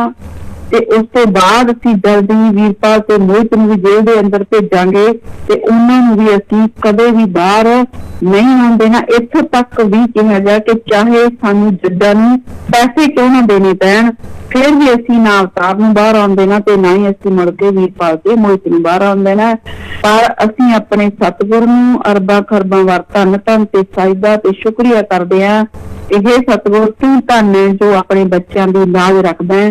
ਕਾਲ ਮਹਾਕਾਲ ਤੇ ਦੇ ਨੁਮਾਇੰਦਿਆਂ ਦੇ ਇੰਨਾ ਜ਼ੋਰ ਲਾਉਣ ਦੇ ਬਾਵਜੂਦ ਵੀ ਤੂੰ ਆਪਣੇ ਬੱਚਿਆਂ ਦੀ ਲਾਜ ਰੱਖੀ। ਅਵਤਾਰ ਵੀਰ ਜੀ ਦੀ ਜ਼ਮਾਨਤ ਸਮਾਨੇ ਤੋਂ ਹੀ ਹੋਈ ਤਾਂ ਸਭ ਤੋਂ ਵੱਡਾ ਸਾਡੇ ਲਈ ਇਹ ਬਹੁਤ ਵੱਡਾ ਸਤਿਗੁਰ ਦੀ ਅਪਾਰ ਰਹਿਮਤ ਅਸੀਂ ਇਹਨੂੰ ਮੰਨਦੇ ਹਾਂ। ਸਤਿਗੁਰ ਦਾ ਇੱਕ ਕ੍ਰਿਸ਼ਮਾ ਮੰਨਦੇ ਹਾਂ। ਬੇਸ਼ੱਕ ਤੁਹਾਨੂੰ ਯਾਦ ਹੋਊਗਾ ਮੈਂ ਪਹਿਲੇ ਲਾਈਵ ਦੇ ਵਿੱਚ ਜਿਸ ਦਿਨ ਅਵਤਾਰ ਵੀਰ ਜੀ ਨੂੰ ਅਰੈਸਟ ਕੀਤਾ ਸੀ ਉਸ ਦਿਨ ਦੇ ਲਾਈਵ ਦੇ ਵਿੱਚ ਮੈਂ ਕਿਹਾ ਸੀ ਕਿ ਬੇਸ਼ੱਕ ਸਤਿਗੁਰ ਆਪਣੇ ਤੇ ਬਹੁਤ ਕੁਝ ਸਹਿਣ ਕਰ ਲੈਂਦਾ ਹੈ। ਸਤਿਗੁਰ ਆਪਣੇ ਲਈ ਕੋਈ ਕ੍ਰਿਸ਼ਮਾ ਵੀ ਨਹੀਂ ਦਿਖਾਉਂਦਾ। ਸ਼ਾਇਦ ਇਸੇ ਕਰਕੇ ਗੁਰਚਰਨ ਨੇ ਉਹਨਾਂ ਕੁੜੀਆਂ ਨੂੰ ਜੋ ਪਹਿਲਾਂ ਪਿਆਰ ਕੀਤੀਆਂ ਸੀ ਇਹ ਕਿਹਾ ਸੀ ਕਿ ਮਤਲਬ ਖੱਟੇ ਦਾ ਤੇ ਉਹ ਦੋ ਕੁੜੀਆਂ ਦਾ ਕੀ ਹੋ ਗਿਆ ਜੋ ਤੁਹਾਨੂੰ ਹੋ ਜੂਗਾ। ਤਾਂ ਉਹਦਾ ਮਤਲਬ ਹੌਸਲਾ ਇਸੇ ਕਰਕੇ ਬੁਲੰਦ ਸੀ ਕਿ ਗੁਰੂ ਪਿਤਾ ਜੀ ਕਦੇ ਕੋਈ ਕ੍ਰਿਸ਼ਮਾ ਨਹੀਂ ਕਰਦੇ। ਪਰ ਉਸ ਦਿਨ ਵੀ ਮੈਂ ਇਹ ਕਿਹਾ ਸੀ ਕਿ ਇਹ ਠੀਕ ਹੈ ਕਿ ਸੰਤ ਆਪਣੇ ਲਈ ਕ੍ਰਿਸ਼ਮਾ ਨਹੀਂ ਕਰਦੇ ਪਰ ਉਹ ਆਪਣੇ ਭਗਤਾਂ ਦੇ ਲਈ ਹਰ ਪਲ ਹਰ ਮੁਸੀਬਤ ਦੇ ਵਿੱਚ ਅੱਗੇ ਹੋ ਕੇ ਖੜੇ ਹੁੰਦੇ ਆ। ਔਰ ਗੁਰੂ ਪਿਤਾ ਜੀ ਦੇ ਵਚਨ ਦਾ ਦ੍ਰਿੜ ਵਿਸ਼ਵਾਸ ਆ ਉਹਦੇ ਨਾਲ ਪਲ ਪਲ ਤੇ ਕ੍ਰਿਸ਼ਮੇ ਹੁੰਦੇ ਆ। ਤੇ ਉਹੀ ਸਤਿਗੁਰ ਨੇ ਜੋ ਅਸੀਂ ਬੋਲਿਆ ਗੁਰੂ ਪਿਤਾ ਜੀ ਨੇ ਉਸ ਚੀਜ਼ ਦੀ ਲਾਜ ਰੱਖੀ। ਗੁਰੂ ਪਿਤਾ ਜੀ ਕਦੇ ਵੀ ਆਪਣੇ ਭਗਤ ਤੇ ਕੀਤਾ ਹੋਇਆ ਜਿਹੜਾ ਅਤਿਆਚਾਰ ਉਹ ਬਰਦਾਸ਼ਤ ਨਹੀਂ ਕਰਦੇ। ਹਾਂ ਠੀਕ ਹੈ ਯੂਥ ਵਰਾਂਗਣਾ ਦੀ ਜੋ ਪ੍ਰਧਾਨ ਹੈ ਕਰਨੋ ਮਾਸੀ ਉਹਨੂੰ ਸ਼ਾਇਦ ਲੱਗਦਾ ਸੀ ਪੈਸੇ ਦੇ ਹੰਕਾਰ ਦੇ ਦਮ ਤੇ ਇੱਕ ਜਿਹੜੇ ਉਹਨਾਂ ਦੇ ਨਾਗਪੁਰ ਦੇ ਵਿੱਚ ਬੈਠੇ ਆ ਉਹਦੇ ਸਿਰ ਤੇ ਜਿਹੜੇ ਵੱਡੀਆਂ ਵੱਡੀਆਂ ਏਜੰਸੀਆਂ ਬੈਠੀਆਂ ਉਹਦੇ ਮੁਖੀ ਬੈਠੇ ਆ ਤਾਂ ਸ਼ਾਇਦ ਉਹਨੂੰ ਲੱਗਦਾ ਉਹਨਾਂ ਦੇ ਹੰਕਾਰ ਦੇ ਵਿੱਚ ਆ ਕੇ ਉਹ ਇਹ ਸਾਰਾ ਕੁਝ ਬੋਲ ਰਹੀ ਹੈ। ਪਰ ਗੁਰੂ ਪਿਆਰੀ ਸਾਧ ਸੰਗਤ ਜੀ ਇੱਕ ਗੱਲ ਯਾਦ ਰੱਖਣਾ, ਜਿਸ ਦੇ ਸਿਰ ਤੇ ਹੱਥ ਹੋਵੇ ਸ਼ਾਹ ਮਸਤਾਨ ਜੀ ਦਾ, ਸ਼ਾਹ ਸਤਨਾਮ ਜੀ ਦਾ, ਸੰਤ ਡਾਕਟਰ ਗੁਰਮੀਤ ਰਾਮ ਸਿੰਘ ਜੀ ਇੰਸਾਂ ਦਾ ਦੁੱਖਾਂ ਨੇ ਨੇੜੇ ਆਉਣਾ ਕਿ ਉਹਦੇ ਤੇ ਕੋਈ ਦੁੱਖ ਕੋਈ ਮੁਸੀਬਤ ਨਹੀਂ ਆ ਸਕਦੀ ਕਿਉਂਕਿ ਸਭ ਤੋਂ ਉੱਪਰ ਹੈ। ਚਾਹੇ ਜਿੰਨੇ ਮਰਜ਼ੀ ਕੋਈ ਬੈਠੇ ਹੈ ਇਹਨਾਂ ਦੇ ਉੱਪਰ, ਚਾਹੇ ਕੋਈ PM ਬੈਠਾ, ਕੋਈ HM ਬੈਠਾ, ਚਾਹੇ ਕੋਈ ਨਾਗਪੁਰ ਦੇ ਵਿੱਚ ਬੈਠਾ ਇਹਨਾਂ ਦਾ ਪ੍ਰਧਾਨ, ਪਰ ਇਹਨਾਂ ਸਭ ਤੋਂ ਉੱਪਰ ਇੱਕ ਕੁੱਲ ਮਾਲਕ ਪਾਰ ਬ੍ਰਹਮ ਦੀ ਸ਼ਕਤੀ ਹੈ ਜੋ ਸਾਡੇ ਸਤਿਗੁਰ ਦੇ ਰੂਪ ਦੇ ਵਿੱਚ ਧਰਤੀ ਤੇ ਆਈ ਹੋਈ ਹੈ। ਸੰਤ ਡਾਕਟਰ ਗੁਰਮੀਤ ਰਾਮ ਸਿੰਘ ਜੀ ਇੰਸਾਂ ਦੇ ਰੂਪ ਵਿੱਚ ਧਰਤੀ ਤੇ ਆਈ ਹੋਈ ਹੈ ਤੇ ਕਦੇ ਵੀ ਇਹ ਬਰਦਾਸ਼ਤ ਨਹੀਂ ਕਰਨ ਕਿ ਉਹਨਾਂ ਦੇ ਬੱਚਿਆਂ ਦੇ ਨਾਲ ਕੋਈ ਇਸ ਤਰ੍ਹਾਂ ਅਤਿਆਚਾਰ ਕਰੇ। ਕਿਉਂਕਿ ਗੁਰੂ ਪਿਤਾ ਜੀ 2007 29 ਅਪ੍ਰੈਲ 2007 ਨੂੰ ਸਾਰੀ ਸੰਗਤ ਨਾਲ ਸਾਰੇ ਸੇਵਾਦਾਰਾਂ ਨੇ ਵਾਅਦਾ ਕਰ ਚੁੱਕੇ ਹੈ ਕਿ ਜੋ ਕੋਈ ਤਿੰਨ ਬਚਨਾਂ ਤੇ ਕਾਇਮ ਰਹੂ, ਆਪਣੇ ਗੁਰੂ ਪਿਤਾ ਜੀ ਤੇ ਦ੍ਰਿੜ ਵਿਸ਼ਵਾਸ ਰੱਖੂ ਤਾਂ ਉਹਦਾ ਅਸੀਂ ਬਾਲ ਵੀ ਡਿੰਗਾ ਨਹੀਂ ਹੋਣ ਦੇਵਾਂਗੇ। ਇਸ ਕਰਕੇ ਆਪਾਂ ਸਾਰਿਆਂ ਨੇ ਗੁਰੂ ਪਿਤਾ ਜੀ ਦੇ ਜੋ ਵਚਨ ਹੈ ਉਹਨਾਂ ਤੇ ਦ੍ਰਿੜ ਵਿਸ਼ਵਾਸ ਰੱਖਣਾ ਹੈ। ਤੇ ਗੁਰੂ ਪਿਤਾ ਜੀ ਇੱਕ ਵਾਰੀ ਮੈਨੂੰ 13 ਦੇ ਵਿੱਚ ਜਦੋਂ ਮੈਂ ਮਿਲੀ ਸੀ ਗੁਰੂ ਪਿਤਾ ਜੀ ਨੂੰ 2009 ਦੀ ਗੱਲ ਹੈ, ਦਾਤ ਪ੍ਰੋਗਰਾਮ ਸੀ, ਤਾਂ ਉਦੋਂ ਵੀ ਗੁਰੂ ਪਿਤਾ ਜੀ ਨੇ ਵਚਨ ਕੀਤੇ ਸੀ, ਕਹਿੰਦੇ ਬੇਟਾ ਤੇਰਾ ਮਾਲਕ ਤੇਰੇ ਨਾਲ ਆ, ਜਿਹਦਾ ਮਾਲਕ ਨਾਲ ਹੁੰਦਾ ਉਹਨੂੰ ਕਿਸੇ ਦੀ ਪਰਵਾਹ ਨਹੀਂ ਹੁੰਦੀ। ਸਾਡਾ ਸਤਿਗੁਰ ਸਾਡੇ ਨਾਲ ਹੈ ਤਾਂ ਫਿਰ ਸਾਨੂੰ ਆਹ ਗੁਰਚਰਨ ਵਰਗੇ ਪੰਜੀ ਦੁੱਕੀ ਦੀਆਂ ਔਰਤਾਂ ਇਹਨਾਂ ਦੀ ਨਾ ਕਦੇ ਪਹਿਲਾਂ ਪਰਵਾਹ ਸੀ ਤੇ ਨਾ ਅਸੀਂ ਕਦੇ ਪਰਵਾਹ ਕਰੀਏ। ਗੁਰੂ ਪਿਤਾ ਜੀ ਅਕਸਰ ਇੱਕ ਸਾਸੰਗ ਦੇ ਵਿੱਚ ਵੀ ਆਪਾਂ ਨੂੰ ਦੋਹਾ ਸੁਣਾਉਂਦੇ ਹੁੰਦੇ ਸੀ, ਸ਼ਾਇਦ ਇਹ ਕਬੀਰ ਸਾਹਿਬ ਦਾ ਦੋਹਾ ਹੈ भी जो तेरे लिए कांटे बोए तूने बोना फूल वही फूल के फूल है बांको है तरशूर, इस तरह का कोई दोहा है। तो ਉਹਦਾ मतलब ਇਹ ਹੈ ਕਿ ਜੋ ਤੁਹਾਡੇ ਲਈ ਕੰਡੇ ਬੀਜਦਾ ਉਹ मतलब ਕਿ ਉਹਦੇ ਵਾਸਤੇ ਤੁਸੀਂ ਪਰ ਅਗਲੇ ਵਾਸਤੇ ਜਿਹੜੇ ਹੈਗੇ ਕੰਡੇ ਨਹੀਂ ਬੀਜਣੇ, ਤੁਸੀਂ ਫੁੱਲ ਵਿਛਾਉਣੇ ਆ ਤਾਂ ਜਿਹੜੇ ਉਹਦੇ ਵਾਸਤੇ ਉਹ ਕੰਡੇ ਆ ਉਹ ਤਰਸ਼ੂਲ ਬਣ ਜਾਣਗੇ, ਤੁਹਾਡੇ ਵਾਸਤੇ ਫੁੱਲ ਜਿਹੜੇ ਫੁੱਲ ਹੀ ਰਹਿਣਗੇ। ਇਹ ਯੂਥ ਵਿਰਾਂਗਨਾਵਾਂ 45 ਮੈਂਬਰ ਰਾਜਦੀਪ ਸਿੰਘ ਤੇ ਐਡਮ ਮਲੌਕ ਨੇ ਮਿਲ ਕੇ ਜੋ ਸਾਡੀ ਟੀਮ ਦੇ ਮੈਂਬਰਾਂ ਦੇ ਅੱਗੇ ਕੰਡੇ ਬੀਜਣ ਦੀ ਕੋਸ਼ਿਸ਼ ਕੀਤੀ ਹੈ। ਇਹੀ ਕੰਡੇ ਹੁਣ ਇਹਨਾਂ ਲਈ ਤਰਸ਼ੂਲ ਬਣਨਗੇ ਤੇ ਉਸ ਤੋਂ ਬਾਅਦ ਜੋ ਕੋਈ ਸਤਿਗੁਰ ਇਹਨਾਂ ਨਾਲ ਕਰੇਗਾ ਉਹ ਵੀ ਸਾਰੀ ਦੁਨੀਆ ਦੇਖੇਗੀ। ਦੂਜਾ ਗੁਰੂ ਪਿਆਰੀ ਸਾਧ ਸੰਗਤ ਜੀ, ਪੰਜਾਬ ਦੇ ਮੀਡੀਆ ਦੇ ਵਿੱਚ ਕੱਲ ਦੀ ਆਪਾਂ ਇੱਕ ਹੋਰ ਖਬਰਾਂ ਆ ਰਹੀਆਂ ਲਗਾਤਾਰ ਸੁਣ ਰਹੇ ਹਾਂ ਕਿ ਗੁਰੂ ਪਿਤਾ ਜੀ ਨੂੰ 4 ਮਈ ਨੂੰ ਪੰਜਾਬ ਲਿਆਂਦਾ ਜਾਵੇਗਾ। ਗੁਰੂ ਪਿਤਾ ਦਾ ਨਾਮ ਪਹਿਲਾਂ ਬਰਗਾੜੀ ਕਾਂਡ ਵਿੱਚ ਨਹੀਂ ਸੀ, ਇਹ ਸਾਰਿਆਂ ਨੂੰ ਪਤਾ ਹੈ। ਪਿਛਲੇ ਸਾਲ ਪਹਿਲਾਂ ਮਤਲਬ ਕਿ ਕੈਪਟਨ ਸਰਕਾਰ ਦੇ ਟਾਈਮ ਇੱਕ ਕੇਸ ਦੇ ਵਿੱਚ ਪਾਇਆ ਗਿਆ ਔਰ ਉਸ ਤੋਂ ਬਾਅਦ 2 ਜਿਹੜੇ ਹੈਗੇ ਆ ਪਿਤਾ ਜੀ ਦਾ ਨਾਮ 2 ਕੇਸਾਂ ਦੇ ਵਿੱਚ ਹੋਰ ਪਿੱਛੇ ਜੇ ਹੈ ਪਿਛਲੇ ਮਹੀਨੇ ਜਿਹੜਾ ਉਹ ਪਾਇਆ ਗਿਆ। ਮੋਹਿਤ ਬੇਟੇ ਨੇ ਵੀ ਤੁਹਾਨੂੰ ਦੱਸਿਆ ਜੋ ਪੰਜਾਬੀ ਭਾਸ਼ੀ ਪੰਜਾਬ ਦੇ ਲੋਕਾਂ ਨੂੰ ਕੋਈ ਵੀ ਨਹੀਂ ਸਮਝ ਨਹੀਂ ਆਉਂਦੀ, ਉਹਨਾਂ ਨੂੰ ਮੈਂ ਦੱਸ ਦੇਣਾ ਚਾਹੁੰਦੀ ਹਾਂ। ਸਾਰਿਆਂ ਨੂੰ ਪਤਾ ਹੈ ਕਿ ਜੋ ਸੈੱਟ ਬਣਾਈ ਹੋਈ ਸੀ ਉਹ ਪਹਿਲਾਂ ਗੁਰੂ ਪਿਤਾ ਜੀ ਕੋਲ ਜੇਲ੍ਹ ਗਈ ਸੀ। ਗੁਰੂ ਪਿਤਾ ਜੀ ਨੇ ਉਹਨਾਂ ਨੂੰ 2 ਨਾਮ ਦਿੱਤੇ ਸੀ ਕਿ ਅਸੀਂ ਤਾਂ ਸਿਰਫ ਰੂਹਾਨੀਅਤ ਦਾ ਕੰਮ ਕਰਦੇ ਹਾਂ, ਡਾਕਟਰ ਨੈਣ ਤੇ ਵਿਪਾਸਨਾ ਦਾ, ਵੀ ਤੁਸੀਂ ਜੋ ਕੁਝ ਵੀ ਪੁੱਛਣਾ ਉਹਨਾਂ ਤੋਂ ਪੁੱਛੋ, ਬਾਕੀ ਦਾ ਕੰਮ ਜੋ ਹੈ ਸਾਰੀਆਂ ਗਤੀਵਿਧੀਆਂ ਸਿਰਫ ਐਡਮ ਬਲੌਕ ਕਰਦਾ ਹੈ। ਪਰ ਡਾਕਟਰ ਨੈਣ ਨੇ ਜਵਾਬ ਦਿੱਤਾ ਸੀ ਕਿ ਵਿਪਾਸਨਾ ਤਾਂ 1.5 ਸਾਲ ਹੋ ਗਿਆ ਜਿਹੜਾ ਡੇਰਾ ਛੱਡ ਕੇ ਚਲੀ ਗਈ ਹੈ ਔਰ ਖੁਦ ਵੀ ਉਹਦੇ ਆਪਣੇ ਮਤਲਬ ਪੰਜਾਬ ਉਹ ਨਹੀਂ ਆਇਆ SIT ਦੇ ਸਾਹਮਣੇ, ਆਪਣੇ ਹੀ ਉਸਨੇ ਹਾਈ ਕੋਰਟ ਦੇ ਵਿੱਚ ਅਪੀਲ ਲਾਤੀ। ਉਸ ਤੋਂ ਬਾਅਦ ਜਿਹੜੀ ਸੈੱਟ ਹੈ ਉਹ ਡੇਰੇ ਗਈ। ਡੇਰੇ ਜਦੋਂ ਸੈੱਟ ਜਾਂਦੀ ਹੈ ਤਾਂ ਉੱਥੇ ਫਿਰ ਡਾਕਟਰ ਨੈਣ ਆਪਣੀ ਪਾਵਰ ਦਿਖਾਉਂਦਾ ਹੈ, ਕਿਉਂਕਿ ਸਾਰਿਆਂ ਨੂੰ ਪਤਾ ਹੈ ਕਿ ਡਾਕਟਰ ਨੈਣ ਦੀ ਪਾਵਰ ਉੱਪਰੋਂ ਕਿਹਦੀ ਹੈ। ਜਿੰਨਾ ਪਾਰਟੀਆਂ ਦੇ ਜਿੰਨਾ ਏਜੰਸੀਆਂ ਦੇ ਇਹ ਨੁਮਾਇੰਦੇ ਹੈ, ਫਿਰ ਸੈਂਟਰ ਨਾਲ ਇਹਨਾਂ ਦੀਆਂ ਸਿੱਧੀਆਂ ਗੱਲਾਂ ਹੁੰਦੀਆਂ। ਫਿਰ ਉਹ ਜਿਹੜੀ ਸੈੱਟ ਸੀ ਉਹਨਾਂ ਨਾਲ ਵੀ ਸਾਰੀਆਂ ਗੱਲਾਂ ਕਰਵਾਈਆਂ ਗਈਆਂ ਤੇ ਉਸ ਤੋਂ ਬਾਅਦ ਪਤਾ ਨਹੀਂ ਇਹ ਤਾਂ ਮਾਲਕ ਜਾਣਦਾ ਜਾਂ ਫਿਰ ਇਹ ਸੈੱਟ ਜਾਣਦੀ ਹੈ ਕਿ ਡਾਕਟਰ ਨੈਣ ਨੇ ਗੁਰੂ ਪਿਤਾ ਜੀ ਦੇ ਖਿਲਾਫ ਇਹੋ ਜਿਹੇ ਕੀ ਸ਼ਬਦ ਤੇ ਇਹੋ ਜਿਹੀ ਕੀ ਗਵਾਹੀ ਦਿੱਤੀ ਹੈ ਤੇ ਜਿਹਦੇ ਕਾਰਨ ਉਸ ਤੋਂ ਬਾਅਦ ਸਾਰੇ ਦਾ ਸਾਰਾ ਕੇਸ ਹੈ ਜਿਹੜਾ ਹੁਣ ਉਹ ਗੁਰੂ ਪਿਤਾ ਜੀ ਵੱਲ ਜਿਹੜਾ ਰੁੱਖ ਕਰਤਾ ਹੈ। ਦੁਬਾਰਾ ਜਿਹੜੀ ਸੈੱਟ ਹੈ ਹੁਣ ਗੁਰੂ ਪਿਤਾ ਜੀ ਵੱਲ ਮੂੰਹ ਫੇਰ ਕਰ ਗਈ ਹੈ, ਉਹਨੂੰ ਪੰਜਾਬ ਲਿਆਉਣਾ ਚਾਹੁੰਦੀ ਹੈ। ਸਾਰੀ ਸੰਗਤ ਨੂੰ ਸਾਰੀਆਂ ਗੱਲਾਂ ਅਸੀਂ ਨਾਲ ਕਲੀਅਰ ਕਰ ਰਹੇ ਆ, ਇਸੇ ਕਰਕੇ ਹੀ ਬਾਰ-ਬਾਰ ਸਾਧ ਸੰਗਤ ਦੇ ਵਿੱਚ ਖੜੇ ਹੋ ਕੇ 45 ਮੈਂਬਰ ਚੀਕਾਂ ਮਾਰਦੇ ਆ, ਰਾਜਨੀਤਿਕ ਵਿੰਗ ਦੇ ਮੈਂਬਰ ਚੀਕਾਂ ਮਾਰਦੇ ਆ ਕਿ ਤੁਸੀਂ ਇਹਨਾਂ ਨੂੰ ਨਹੀਂ ਸੁਣਨਾ ਕਿਉਂਕਿ ਉਹਨਾਂ ਨੂੰ ਪਤਾ ਹੈ ਕਿ ਅਸਲ ਦੇ ਵਿੱਚ ਜਿਹੜੀ ਸਾਧ ਸੰਗਤ ਹੈ, ਸਾਡੀ ਭੋਲੀ ਸਾਧ ਸੰਗਤ ਹੈ, ਉਹ ਇਹਨਾਂ ਦੀਆਂ ਜਿਹੜੀਆਂ ਇਸ ਤਰ੍ਹਾਂ ਦੀਆਂ ਚਤਰਾਈਆਂ ਹੁਸ਼ਿਆਰੀਆਂ ਜਿਹੜੇ ਅੰਦਰ ਬੈਠ ਕੇ ਹੀ ਗੁਰੂ ਪਿਤਾ ਜੀ ਦੇ ਖਿਲਾਫ ਗਵਾਹੀਆਂ ਦੇ ਰਹੇ ਹੈ, ਉਹਨਾਂ ਦੀਆਂ ਇਹ ਹੁਸ਼ਿਆਰੀਆਂ ਸਾਧ ਸੰਗਤ ਨਹੀਂ ਫੜਦੀ। ਇਹ ਹੁਸ਼ਿਆਰੀਆਂ ਅਗਰ ਕੋਈ ਫੜਦਾ ਤਾਂ ਉਹ ਫੇਸਬੁੱਕ ਦੀ ਟੀਮ ਫੜਦੀ ਹੈ ਤੇ ਉਹ ਸਾਧ ਸੰਗਤ ਨੂੰ ਲਾਈਵ ਹੋ ਕੇ ਦੱਸਦੀ ਵੀ ਹੈ। ਇਸੇ ਕਰਕੇ ਇੰਨਾ ਰੌਲਾ ਪੈ ਰਿਹਾ ਤੇ ਗੁੰਮਰਾਹ ਕਰ ਰਹੇ ਆ, ਇਹਨਾਂ ਨੂੰ ਸੁਣਨਾ ਨਹੀਂ। ਬਾਰ-ਬਾਰ ਸਾਧ ਸੰਗਤ ਦੇ ਹੱਥ ਖੜੇ ਕਰਵਾ ਕੇ ਨਾਅਰੇ ਲਗਵਾਏ ਜਾ ਰਹੇ ਹੈ, ਪਰ ਅਸਲ ਕਹਾਣੀ ਜਿਹੜੀ ਪਿਆਰੀ ਸਾਧ ਸੰਗਤ ਜੀ ਇਹੀ ਹੈ ਕਿ ਡਾਕਟਰ ਨੈਣ ਨੇ ਬਰਗਾੜੀ ਕਾਂਡ ਪੰਜਾਬ ਦੇ ਜ਼ਿੰਮੇਵਾਰ ਤੇ ਕਿਸੇ ਤੇ ਨਾ ਸੁੱਟ ਕੇ, ਸਭ ਨੂੰ ਪਤਾ ਹੈ ਕਿ ਪੰਜਾਬ ਦਾ ਜ਼ਿੰਮੇਵਾਰ ਕੌਣ ਹੈ ਰਾਜਨੀਤਿਕ ਵਿੰਗ ਦਾ ਜ਼ਿੰਮੇਵਾਰ ਕੌਣ ਹੈ, 45 ਮੈਂਬਰ ਦਾ ਜ਼ਿੰਮੇਵਾਰ ਤੇ ਕੌਣ ਹੈ ਡੇਰੇ ਦਾ ਵਾਈਸ ਸੀਨੀਅਰ ਚੇਅਰਮੈਨ ਜਿਹੜਾ ਆਪਣੇ ਆਪ ਨੂੰ ਕਹਿੰਦਾ। ਉਹਦੇ ਹੁਕਮ ਦੇ ਵਿੱਚ ਇਹ ਸਾਰਾ ਕੁਝ ਪੰਜਾਬ ਦੇ ਵਿੱਚ ਹੁੰਦਾ ਹੈ। ਇੱਕ ਪੱਤਾ ਵੀ ਅਗਰ ਜੇ ਹਿਲਦਾ ਤਾਂ ਉਹ ਉਹਦੇ ਹੁਕਮ ਦੇ ਵਿੱਚ ਹਿਲਦਾ। ਜੋ ਪੰਜਾਬ ਦਾ ਜ਼ਿੰਮੇਵਾਰ ਹੈ ਤਾਂ ਸੈੱਟ ਨੇ ਪੰਜਾਬ ਦੇ ਜ਼ਿੰਮੇਵਾਰ ਤੋਂ ਕੋਈ ਗੱਲ ਨਾ ਪੁੱਛ ਕੇ ਜਾਂ ਇਨਕੁਆਰੀ ਦੇ ਵਿੱਚ ਉਹਨੂੰ ਸ਼ਾਮਲ ਨਾ ਕਰਕੇ ਸਿੱਧਾ ਤੇ ਸਿੱਧਾ ਗੁਰੂ ਪਿਤਾ ਜੀ ਦੇ ਖਿਲਾਫ ਪਹਿਲਾਂ ਸਪਲੀਮੈਂਟਰੀ ਚਲਾਨ ਪੇਸ਼ ਕੀਤੇ ਗਏ ਤੇ ਹੁਣ ਵਾਰੰਟ ਕੱਢੇ ਗਏ ਆ। ਤੇ ਜਦੋਂ ਇਹੀ ਕਾਲ ਮਹਾਕਾਲ ਦੇ ਏਜੰਟ ਹੈ, ਇਹ ਜਿਵੇਂ ਕਹਿੰਦੇ ਨਾਲੇ ਚੋਰ ਤੇ ਨਾਲੇ ਚਤਰਾਈ, ਨਾਲ ਤਾਂ ਚੋਰੀ ਕਰ ਰਹੇ ਆ, ਗੁਰੂ ਪਿਤਾ ਜੀ ਦੇ ਖਿਲਾਫ ਗਵਾਹੀਆਂ ਖੋਦੀ ਦੇ ਰਹੇ, ਨਾਲੇ ਚਤਰਾਈਆਂ ਕਰ ਰਹੇ। ਸਾਧ ਸੰਗਤ ਦੇ ਸਾਹਮਣੇ ਰੌਲਾ ਇਹ ਪਾਇਆ ਜਾ ਰਿਹਾ ਕਿ ਫੇਸ ਵਰਸਸ ਵਾਡੇ ਜਿਹੜੀ ਟੀਮ ਹੈ ਉਹਨੇ ਗੁਰੂ ਪਿਤਾ ਜੀ ਦਾ ਜਿਹੜਾ ਕੇਸ ਹੈ ਇਹ ਬਰਗਾੜੀ ਕਾਂਡ ਪਾਇਆ। ਸਾਰੀ ਦੁਨੀਆ ਨੂੰ ਪਤਾ ਹੈ ਕਿ ਸਭ ਤੋਂ ਪਹਿਲਾਂ ਜਦੋਂ ਬਿੱਟੂ ਫੜਿਆ ਗਿਆ, ਅਸੀਂ ਅਜੇ ਉਦੋਂ ਬੋਲਣ ਵੀ ਨਹੀਂ ਲੱਗੇ ਸੀ। ਜਦੋਂ ਬਿੱਟੂ ਫੜਿਆ ਗਿਆ ਉਸ ਤੋਂ ਬਾਅਦ ਉਹਦੀ ਡੈਥ ਹੁੰਦੀ ਹੈ, ਸਾਰਾ ਜੋ ਡਰਾਮਾ ਹੁੰਦਾ, ਬਿੱਟੂ ਦੀ ਇੱਕ ਗੱਲ ਦੀ ਵੀਡੀਓ ਉਹਨਾਂ ਨੇ ਰਿਕਾਰਡਿੰਗ ਰੱਖੀ ਹੋਈ ਹੈ। ਉਹ ਫੇਸਬੁੱਕ ਦੀ ਟੀਮ ਤੇ ਕਹਿਣ ਤੇ ਨਹੀਂ ਬੋਲਿਆ ਬਿੱਟੂ। ਜੋ ਪ੍ਰਦੀਪ ਹੈ ਇੱਕ ਲੜਕਾ ਬਾਗੇ ਗੁਰਜਵਾਰ ਸਿੰਘ ਵਾਲੇ ਤੋਂ, ਉਹਨੇ ਵੀ ਗਵਾਹੀ ਦਿੱਤੀ ਹੋਈ ਹੈ ਗੁਰੂ ਪਿਤਾ ਜੀ ਦੇ ਖਿਲਾਫ। ਉਸ ਤੋਂ ਵੱਧ ਜਿਹੜੀ ਗਵਾਹੀ ਹੈ ਹੁਣ ਡਾਕਟਰ ਨੈਣ ਅਗਰ ਸੱਚਾ ਹੈ, ਅਗਰ ਉਹਨੇ ਸਾਡੇ ਗੁਰੂ ਪਿਤਾ ਦੇ ਖਿਲਾਫ ਗਵਾਹੀ ਨਹੀਂ ਦਿੱਤੀ ਤਾਂ ਜੋ ਵੀ ਸਵਾਲਾਂ ਦੇ ਜਵਾਬ ਉਹ ਤੋਂ ਸਿੱਟ ਨੇ ਪੁੱਛਿਆ ਉਹ ਸਾਰੇ ਦੇ ਸਾਰੇ ਜਨਤਕ ਕਰਵਾਵੇ। ਸਿੱਟ ਕਿਉਂ ਨਹੀਂ ਕਰਦੀ? ਗੁਰੂ ਪਿਤਾ ਦੇ ਦਿੱਤੇ ਸਵਾਲਾਂ ਦੇ ਜਵਾਬ ਸਿੱਟ ਨੂੰ ਜਨਤਕ करते, सारी जनता के सामने रखते, तो फिर एहो जिहा की जवाब दिता डॉक्टर नैन ने कि इस भी सवाल का जवाब जिहड़ा जनता तक नहीं किया। होना तो यह चाहिए सी डॉक्टर नैन तो जो भी पुछगिछ की गई वो लाइव होनी चाहिए थी। सारी साध संगत को घट्टो घट पता तो लगता कि डॉक्टर नैन जवाब क्यों दे रहा है, वो सही दे रहा है या गलत दे रहा है। यह फैसला साडी साध संगत कर दी कि डॉक्टर नैन सही जवाब दे रहा है या गलत दे रहा है, पर नहीं, अजिहा नहीं होया। गुरु प्यारी साध संगत जी, कौन है जो अजिहा कर रहा है? जो हजे भी तुहानू समझ नहीं लगती तो फिर मतलब कि कदे कदे तो ऐ लगता भी फिर तुहानू समझ लगूगी किवें?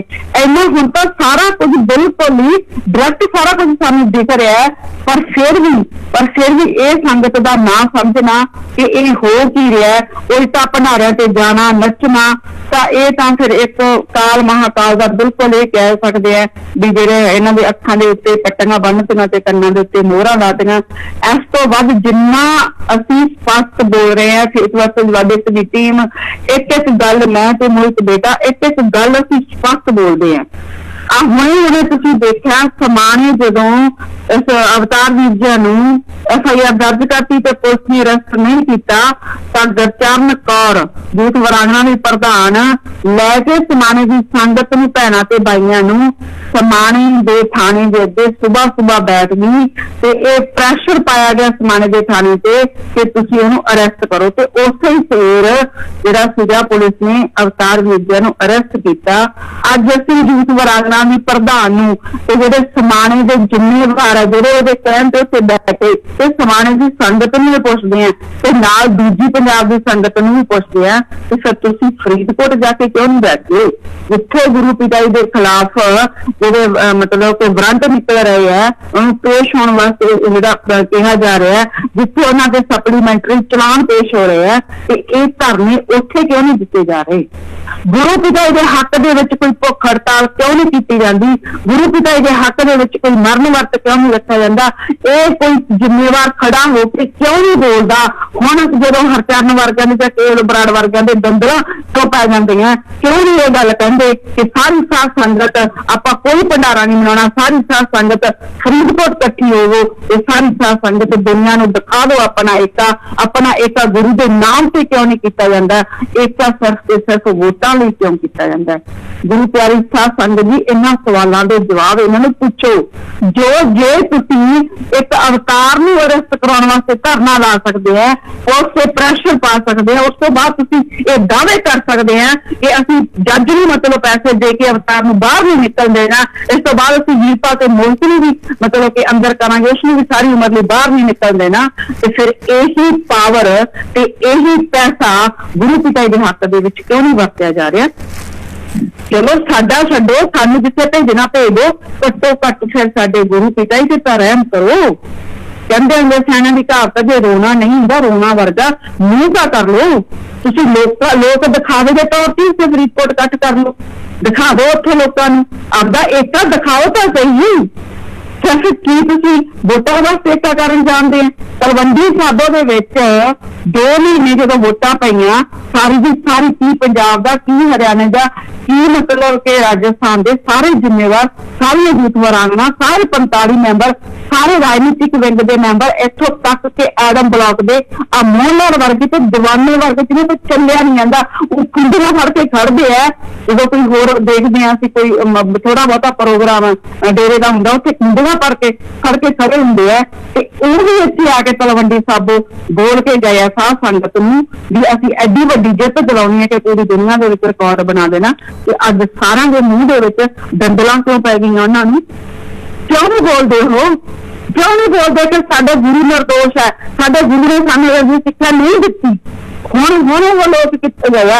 बठिंडे भी बठिंडे के जिम्मेवार बसां भर के तलवंडी साबो लेके जाते थे, हुण बठिंडे के जिम्मेवार भी जवाब देन। ये रमा वर्गियां घर जाके संगत नूं कहंदियां कि सेवा आई है, जस्सी के हक दे विच वोटां दा प्रचार करना तलवंडी सेवा सी, ते कि गुरु पिता जी दे हक दे विच खड़ना सेवा नहीं है? क्यों ही गुरु पिता जी इन्ना पिछे कर दिता गया। अवतार जी ने तुहानू दस्सिया जेलों के विचों पहला भी बहुत सारे बाई आए पर किसी ने बाहर आके जेल का हाल नहीं दस्सिया। क्यों नहीं दस्सिया उन्होंने जेलों का हाल? क्यों नहीं उन्होंने सच कहूं तो उन्होंने इंटरव्यू आईया कि तुहाडे नाल जेल के अंदर किहो जिहा बिहेवियर किया गया। सच कहूं लीडरां दीआं तां इंटरव्यू लैंदा है जेडे लीडर ये बोलते साडे डेरे विच बैठ के कि एक बंदा गलत हो सकता है, 15-20 लाख की संगत गलत नहीं हो सकती, उन्होंने दीआं इंटरव्यू सच कहूं लै रहा है ते उन्होंने दीआं इंटरव्यू सच कहूं क्यों नहीं लैंदा जो पंचकूला कांड तो बाद जेल विच रह के आए। घट्टो घट्ट लोगों को दसन तो सही जेल के हालात क्यों जो होंगे आ क्यों नहीं उन्होंने इंटरव्यू लैंदा ताकि संगत के अंदर किते गुरु पिता जी लैके विराग ना खड़ा हो जाए, संगत के अंदर गुरु पिता जी लैके किते टेंशन ना खड़ी हो जाए। गुरु प्यारी साध संगत जी एक गल याद रखो, इतिहास गवाह जिन्ना मर्जी इतिहास पढ़ लो, जदों जदों गुरुआं नूं पीरां नूं अवतारां नूं जेलां होईयां ना ते उन्हां ते नाल नाल अत्याचार भी होए।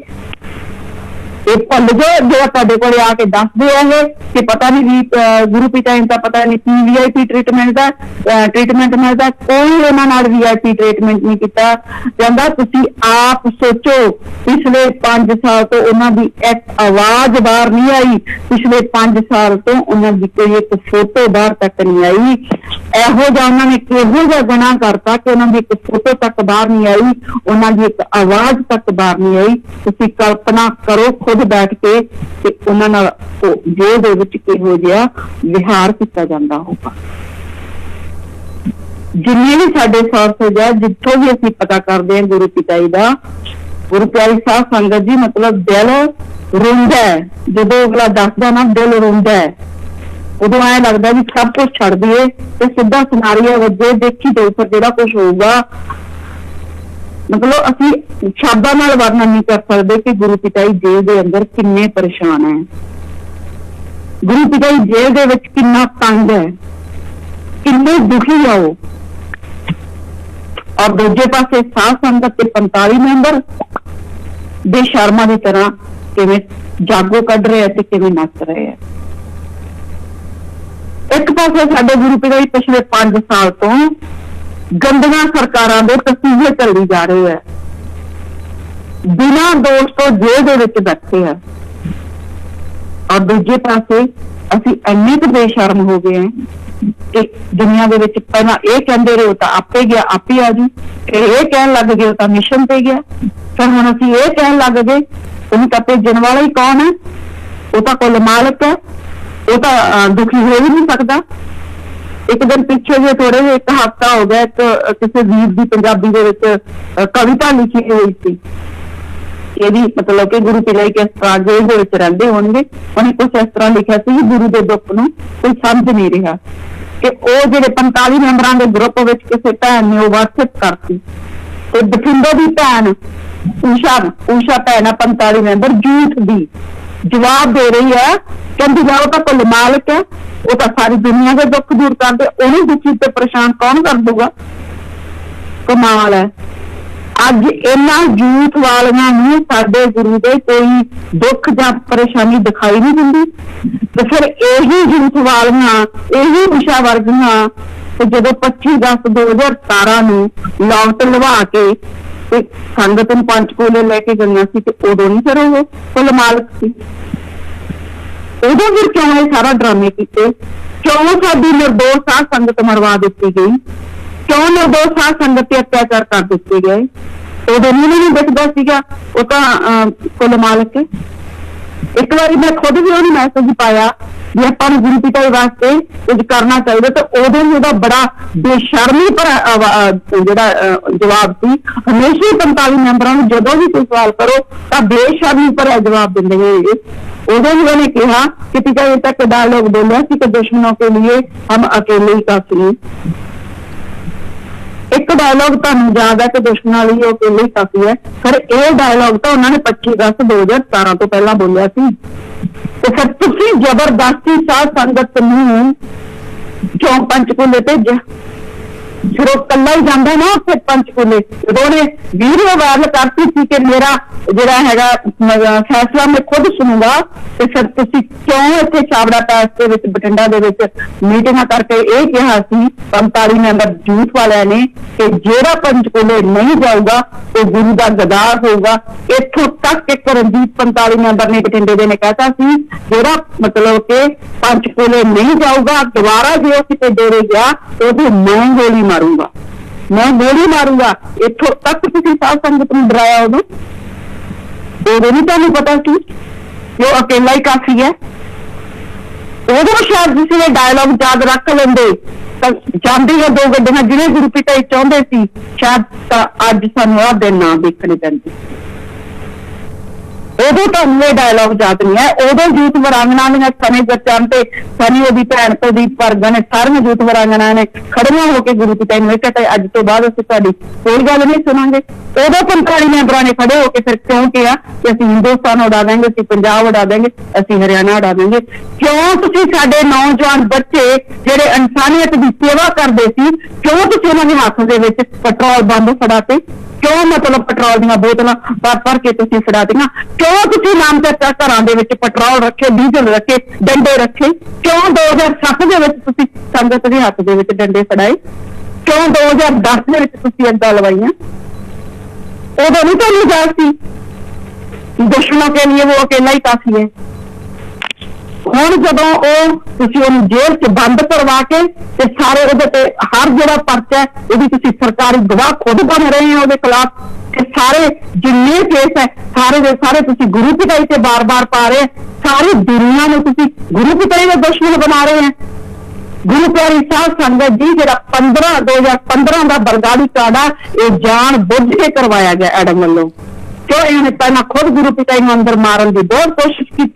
इस MH1 फिल्म च भी देखा, गुरु पिता जी ने खुद भी बहुत बार वचन किया कि जिन्होंने गुरगद्दी दिखाई देती थी, जिन्हों के अंदर गुरगद्दी के बच्चे बने हुए सी, उन्होंने चाहिए सी गुरगद्दी, जिन्होंने उन्होंने हर हाथ दे विच गुरु पिता जी पासे करना सी।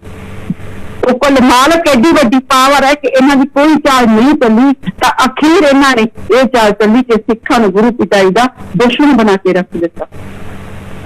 साजिशां खुद कीतियां आपदे नागपुर वाले जिहड़े प्रधान आ ओहदे ते जिहड़ा इत्थे बैठा साडा अकाली दल ते खाली दल दा प्रधान, उहदे कहण ते साजिशां ये खुद करदे है ते नाम की आंदा साडे गुरु पिता जी दा आंदा, बदनाम किया जाता साडे गुरु पिता जी नूं जांदा, ये खुद बच जाते हैं। खुद जिहड़े प्रधानां दीयां कोठियां दे विच जा के बैठते हैं वो बच जाते हैं, उन्हां दा किते नाम नहीं आउंदा, किते उन्हां दे कोई केस नहीं पैंदा, एक भी केस उन्हां ते नहीं पैंदा जो पंजाब दे जिम्मेवार जो सारे पंजाब नूं चला रहे हैं। केस की किते पैंदे गुरु पिता जी ते आके पैंदे। दुनिया च बदनाम किया जाता गुरु पिता जी नूं किया जाता। जेल दे विच तसील दिते जाते तो गुरु पिता जी नूं दिते जाते। जो खड़े होकर जगजीत वर्गे कहते होंगे तुसीं असीं नहीं लगाओगे, असीं कूलर भी बंद कर देंगे कि अज उन्होंने गुरु पिता जी जेल दिखाई नहीं दिंदी। जे अगर यह जा तो फिर उदों तक तुसीं भी जेलों च रहिंदे, तुसीं क्यों नहीं जेलों च रहे? तुसीं प्रण कर दो उत्थे 25 अगस्त 2017 नूं जब तक साडे गुरु पिता जी जेल च रहणगे असीं भी जेलों च रहांगे। जे तुसीं AC वाला प्रण करा सकते, जो TV वाला प्रण करा सकते हैं, जो तुसीं हनीप्रीत नूं केयर टेकर बना के अंदर रखने का साध संगत तो नारा लगवा सकते हैं, तो फिर ये उदों सारी साध संगत के सामने खड़े होकर तुसीं 25 अगस्त 2017 नूं क्यों नहीं किया कि गुरु प्यारी साध संगत जी जब तक गुरु पिता जी जेल जाएंगे आपां भी सारी साध संगत घरां च नहीं रहांगे, आपां भी जेल च रहांगे। जिथे मर्जी रखे सरकार सानूं लखां की गिनती दे विच असीं गिरफ्तारियां क्यों नहीं दित्तियां उत्थे? तुसीं भज्जे क्यों उत्थों सारे? अज जो असीं मैमोरेंडम दे रहे हैं पंजाब दे विच सारे जिहड़े मैमोरेंडम दिते जा रहे हैं ਉਹਦੇ ਵਿੱਚ ਸਿਰਫ ਅਸੀਂ ਇਹ ਗੱਲ ਦੱਸ ਰਹੇ ਹਾਂ ਕਿ 2007 ਦੇ ਵਿੱਚ ਡੇਰਾ ਤੇ ਸਿੱਖ ਵਿਵਾਦ ਖੜਾ ਕਿਹਨੇ ਕੀਤਾ, ਉਹਦਾ ਅਸਲੀ ਸਾਜ਼ਿਸ਼ ਕਰਤਾ ਕੌਣ ਹੈ? ਡੇਰਾ ਤੇ ਪ੍ਰੇਮੀਆਂ ਦਾ ਜਿਹੜਾ ਡੇਰਾ ਪ੍ਰੇਮੀਆਂ ਤੇ ਸਿੱਖਾਂ ਦਾ ਕਲੈਸ਼ ਇਹ ਕਿਹਨੇ ਕਰਵਾਇਆ? ਇਹਦੇ ਪਿੱਛੇ ਕੌਣ ਹੈ ਮਾਸਟਰਮਾਈਂਡ? ਅਸੀਂ ਸਿਰਫ ਇਹ ਦੱਸ ਰਹੇ ਹਾਂ ਉਹਨਾਂ ਨੂੰ। 2010 ਪਿੱਛੇ ਕੌਣ ਹੈ ਜੋ ਬੱਸਾਂ ਨੂੰ ਅੱਗਾਂ ਲਗਵਾਈਆਂ ਗਈਆਂ? 2015 ਦੇ ਪਿੱਛੇ ਕੌਣ ਹੈ? 2017 ਦੇ ਪਿੱਛੇ ਕੌਣ ਹੈ? ਉਲਟਾ ਇਹ ਸੰਗਤ ਸਿਲਸਿਲੇ ਵਿੱਚ ਕੀ ਗੁੰਮਰਾਹ ਕਰ ਰਹੇ ਹੈ कि ਜਿਹੜਾ 2007 ਵਾਲਾ ਡਰੈਸ ਵਾਲਾ ਵਿਵਾਦ ਉਹ ਦੁਬਾਰਾ ਖੜਾ ਕਰ ਰਹੇ। ਦਿਖਾਓ ਸਾਡੇ ਮੈਮੋਰੰਡਮ ਕਿੱਥੇ ਅਸੀਂ ਲਿਖਿਆ ਕਿ ਡਰੈਸ ਵਾਲੇ ਵਿਵਾਦ ਦੀ ਅਸੀਂ ਗੱਲ ਕੀਤੀ ਹੋਵੇ। ਤੁਸੀਂ ਹਰ ਗੱਲ ਤੇ ਸੰਗਤ ਨੂੰ ਗੁੰਮਰਾਹ ਕਰ ਰਹੇ ਹੋ। ਤੁਸੀਂ ਮੈਮੋਰੰਡਮ ਪੜ੍ਹ ਕੇ ਤਾਂ ਦੇਖੋ ਉਹਦੇ ਵਿੱਚ ਲਿਖਿਆ ਕੀ ਹੈ। ਅਸੀਂ ਇਹ ਸਰਕਾਰ ਨੂੰ ਦੱਸ ਰਹੇ ਹਾਂ, ਸਾਰੇ ਐਮਐਲਏ ਨੂੰ ਦੱਸ ਰਹੇ ਹਾਂ ਕਿ ਇਹਨਾਂ ਨੂੰ ਸਾਜ਼ਿਸ਼ਾਂ ਨੂੰ, ਸਾਰੀਆਂ ਸਾਜ਼ਿਸ਼ਾਂ ਨੂੰ ਕਰਨ ਵਾਲਾ ਸਿਰਫ ਇੱਕ ਗਰੁੱਪ ਆ ਡੇਰੇ ਦੇ ਅੰਦਰ। ਉਹ ਵੀ ਗਰੁੱਪ ਕਰ ਰਿਹਾ ਬਾਰ-ਬਾਰ ਇਹ ਘਟਨਾਵਾਂ ਸਿਰਫ ਤੇ ਸਿਰਫ ਸਾਡੇ ਗੁਰੂ ਪਿਤਾ ਜੀ ਨੂੰ ਬਦਨਾਮ ਕਰਨ ਵਾਸਤੇ, ਸਾਡੀ ਸੰਗਤ ਨੂੰ ਬਦਨਾਮ ਕਰਨ ਵਾਸਤੇ ਔਰ ਡੇਰਾ ਸੱਚਾ ਸੌਦਾ ਨੂੰ ਬਦਨਾਮ ਕਰਨ ਵਾਸਤੇ। ਔਰ ਉਹ ਆਪਣੀਆਂ ਚਾਲਾਂ ਦੇ ਵਿੱਚ ਸਫਲ ਵੀ ਹੋ ਰਿਹਾ ਬਾਰ-ਬਾਰ।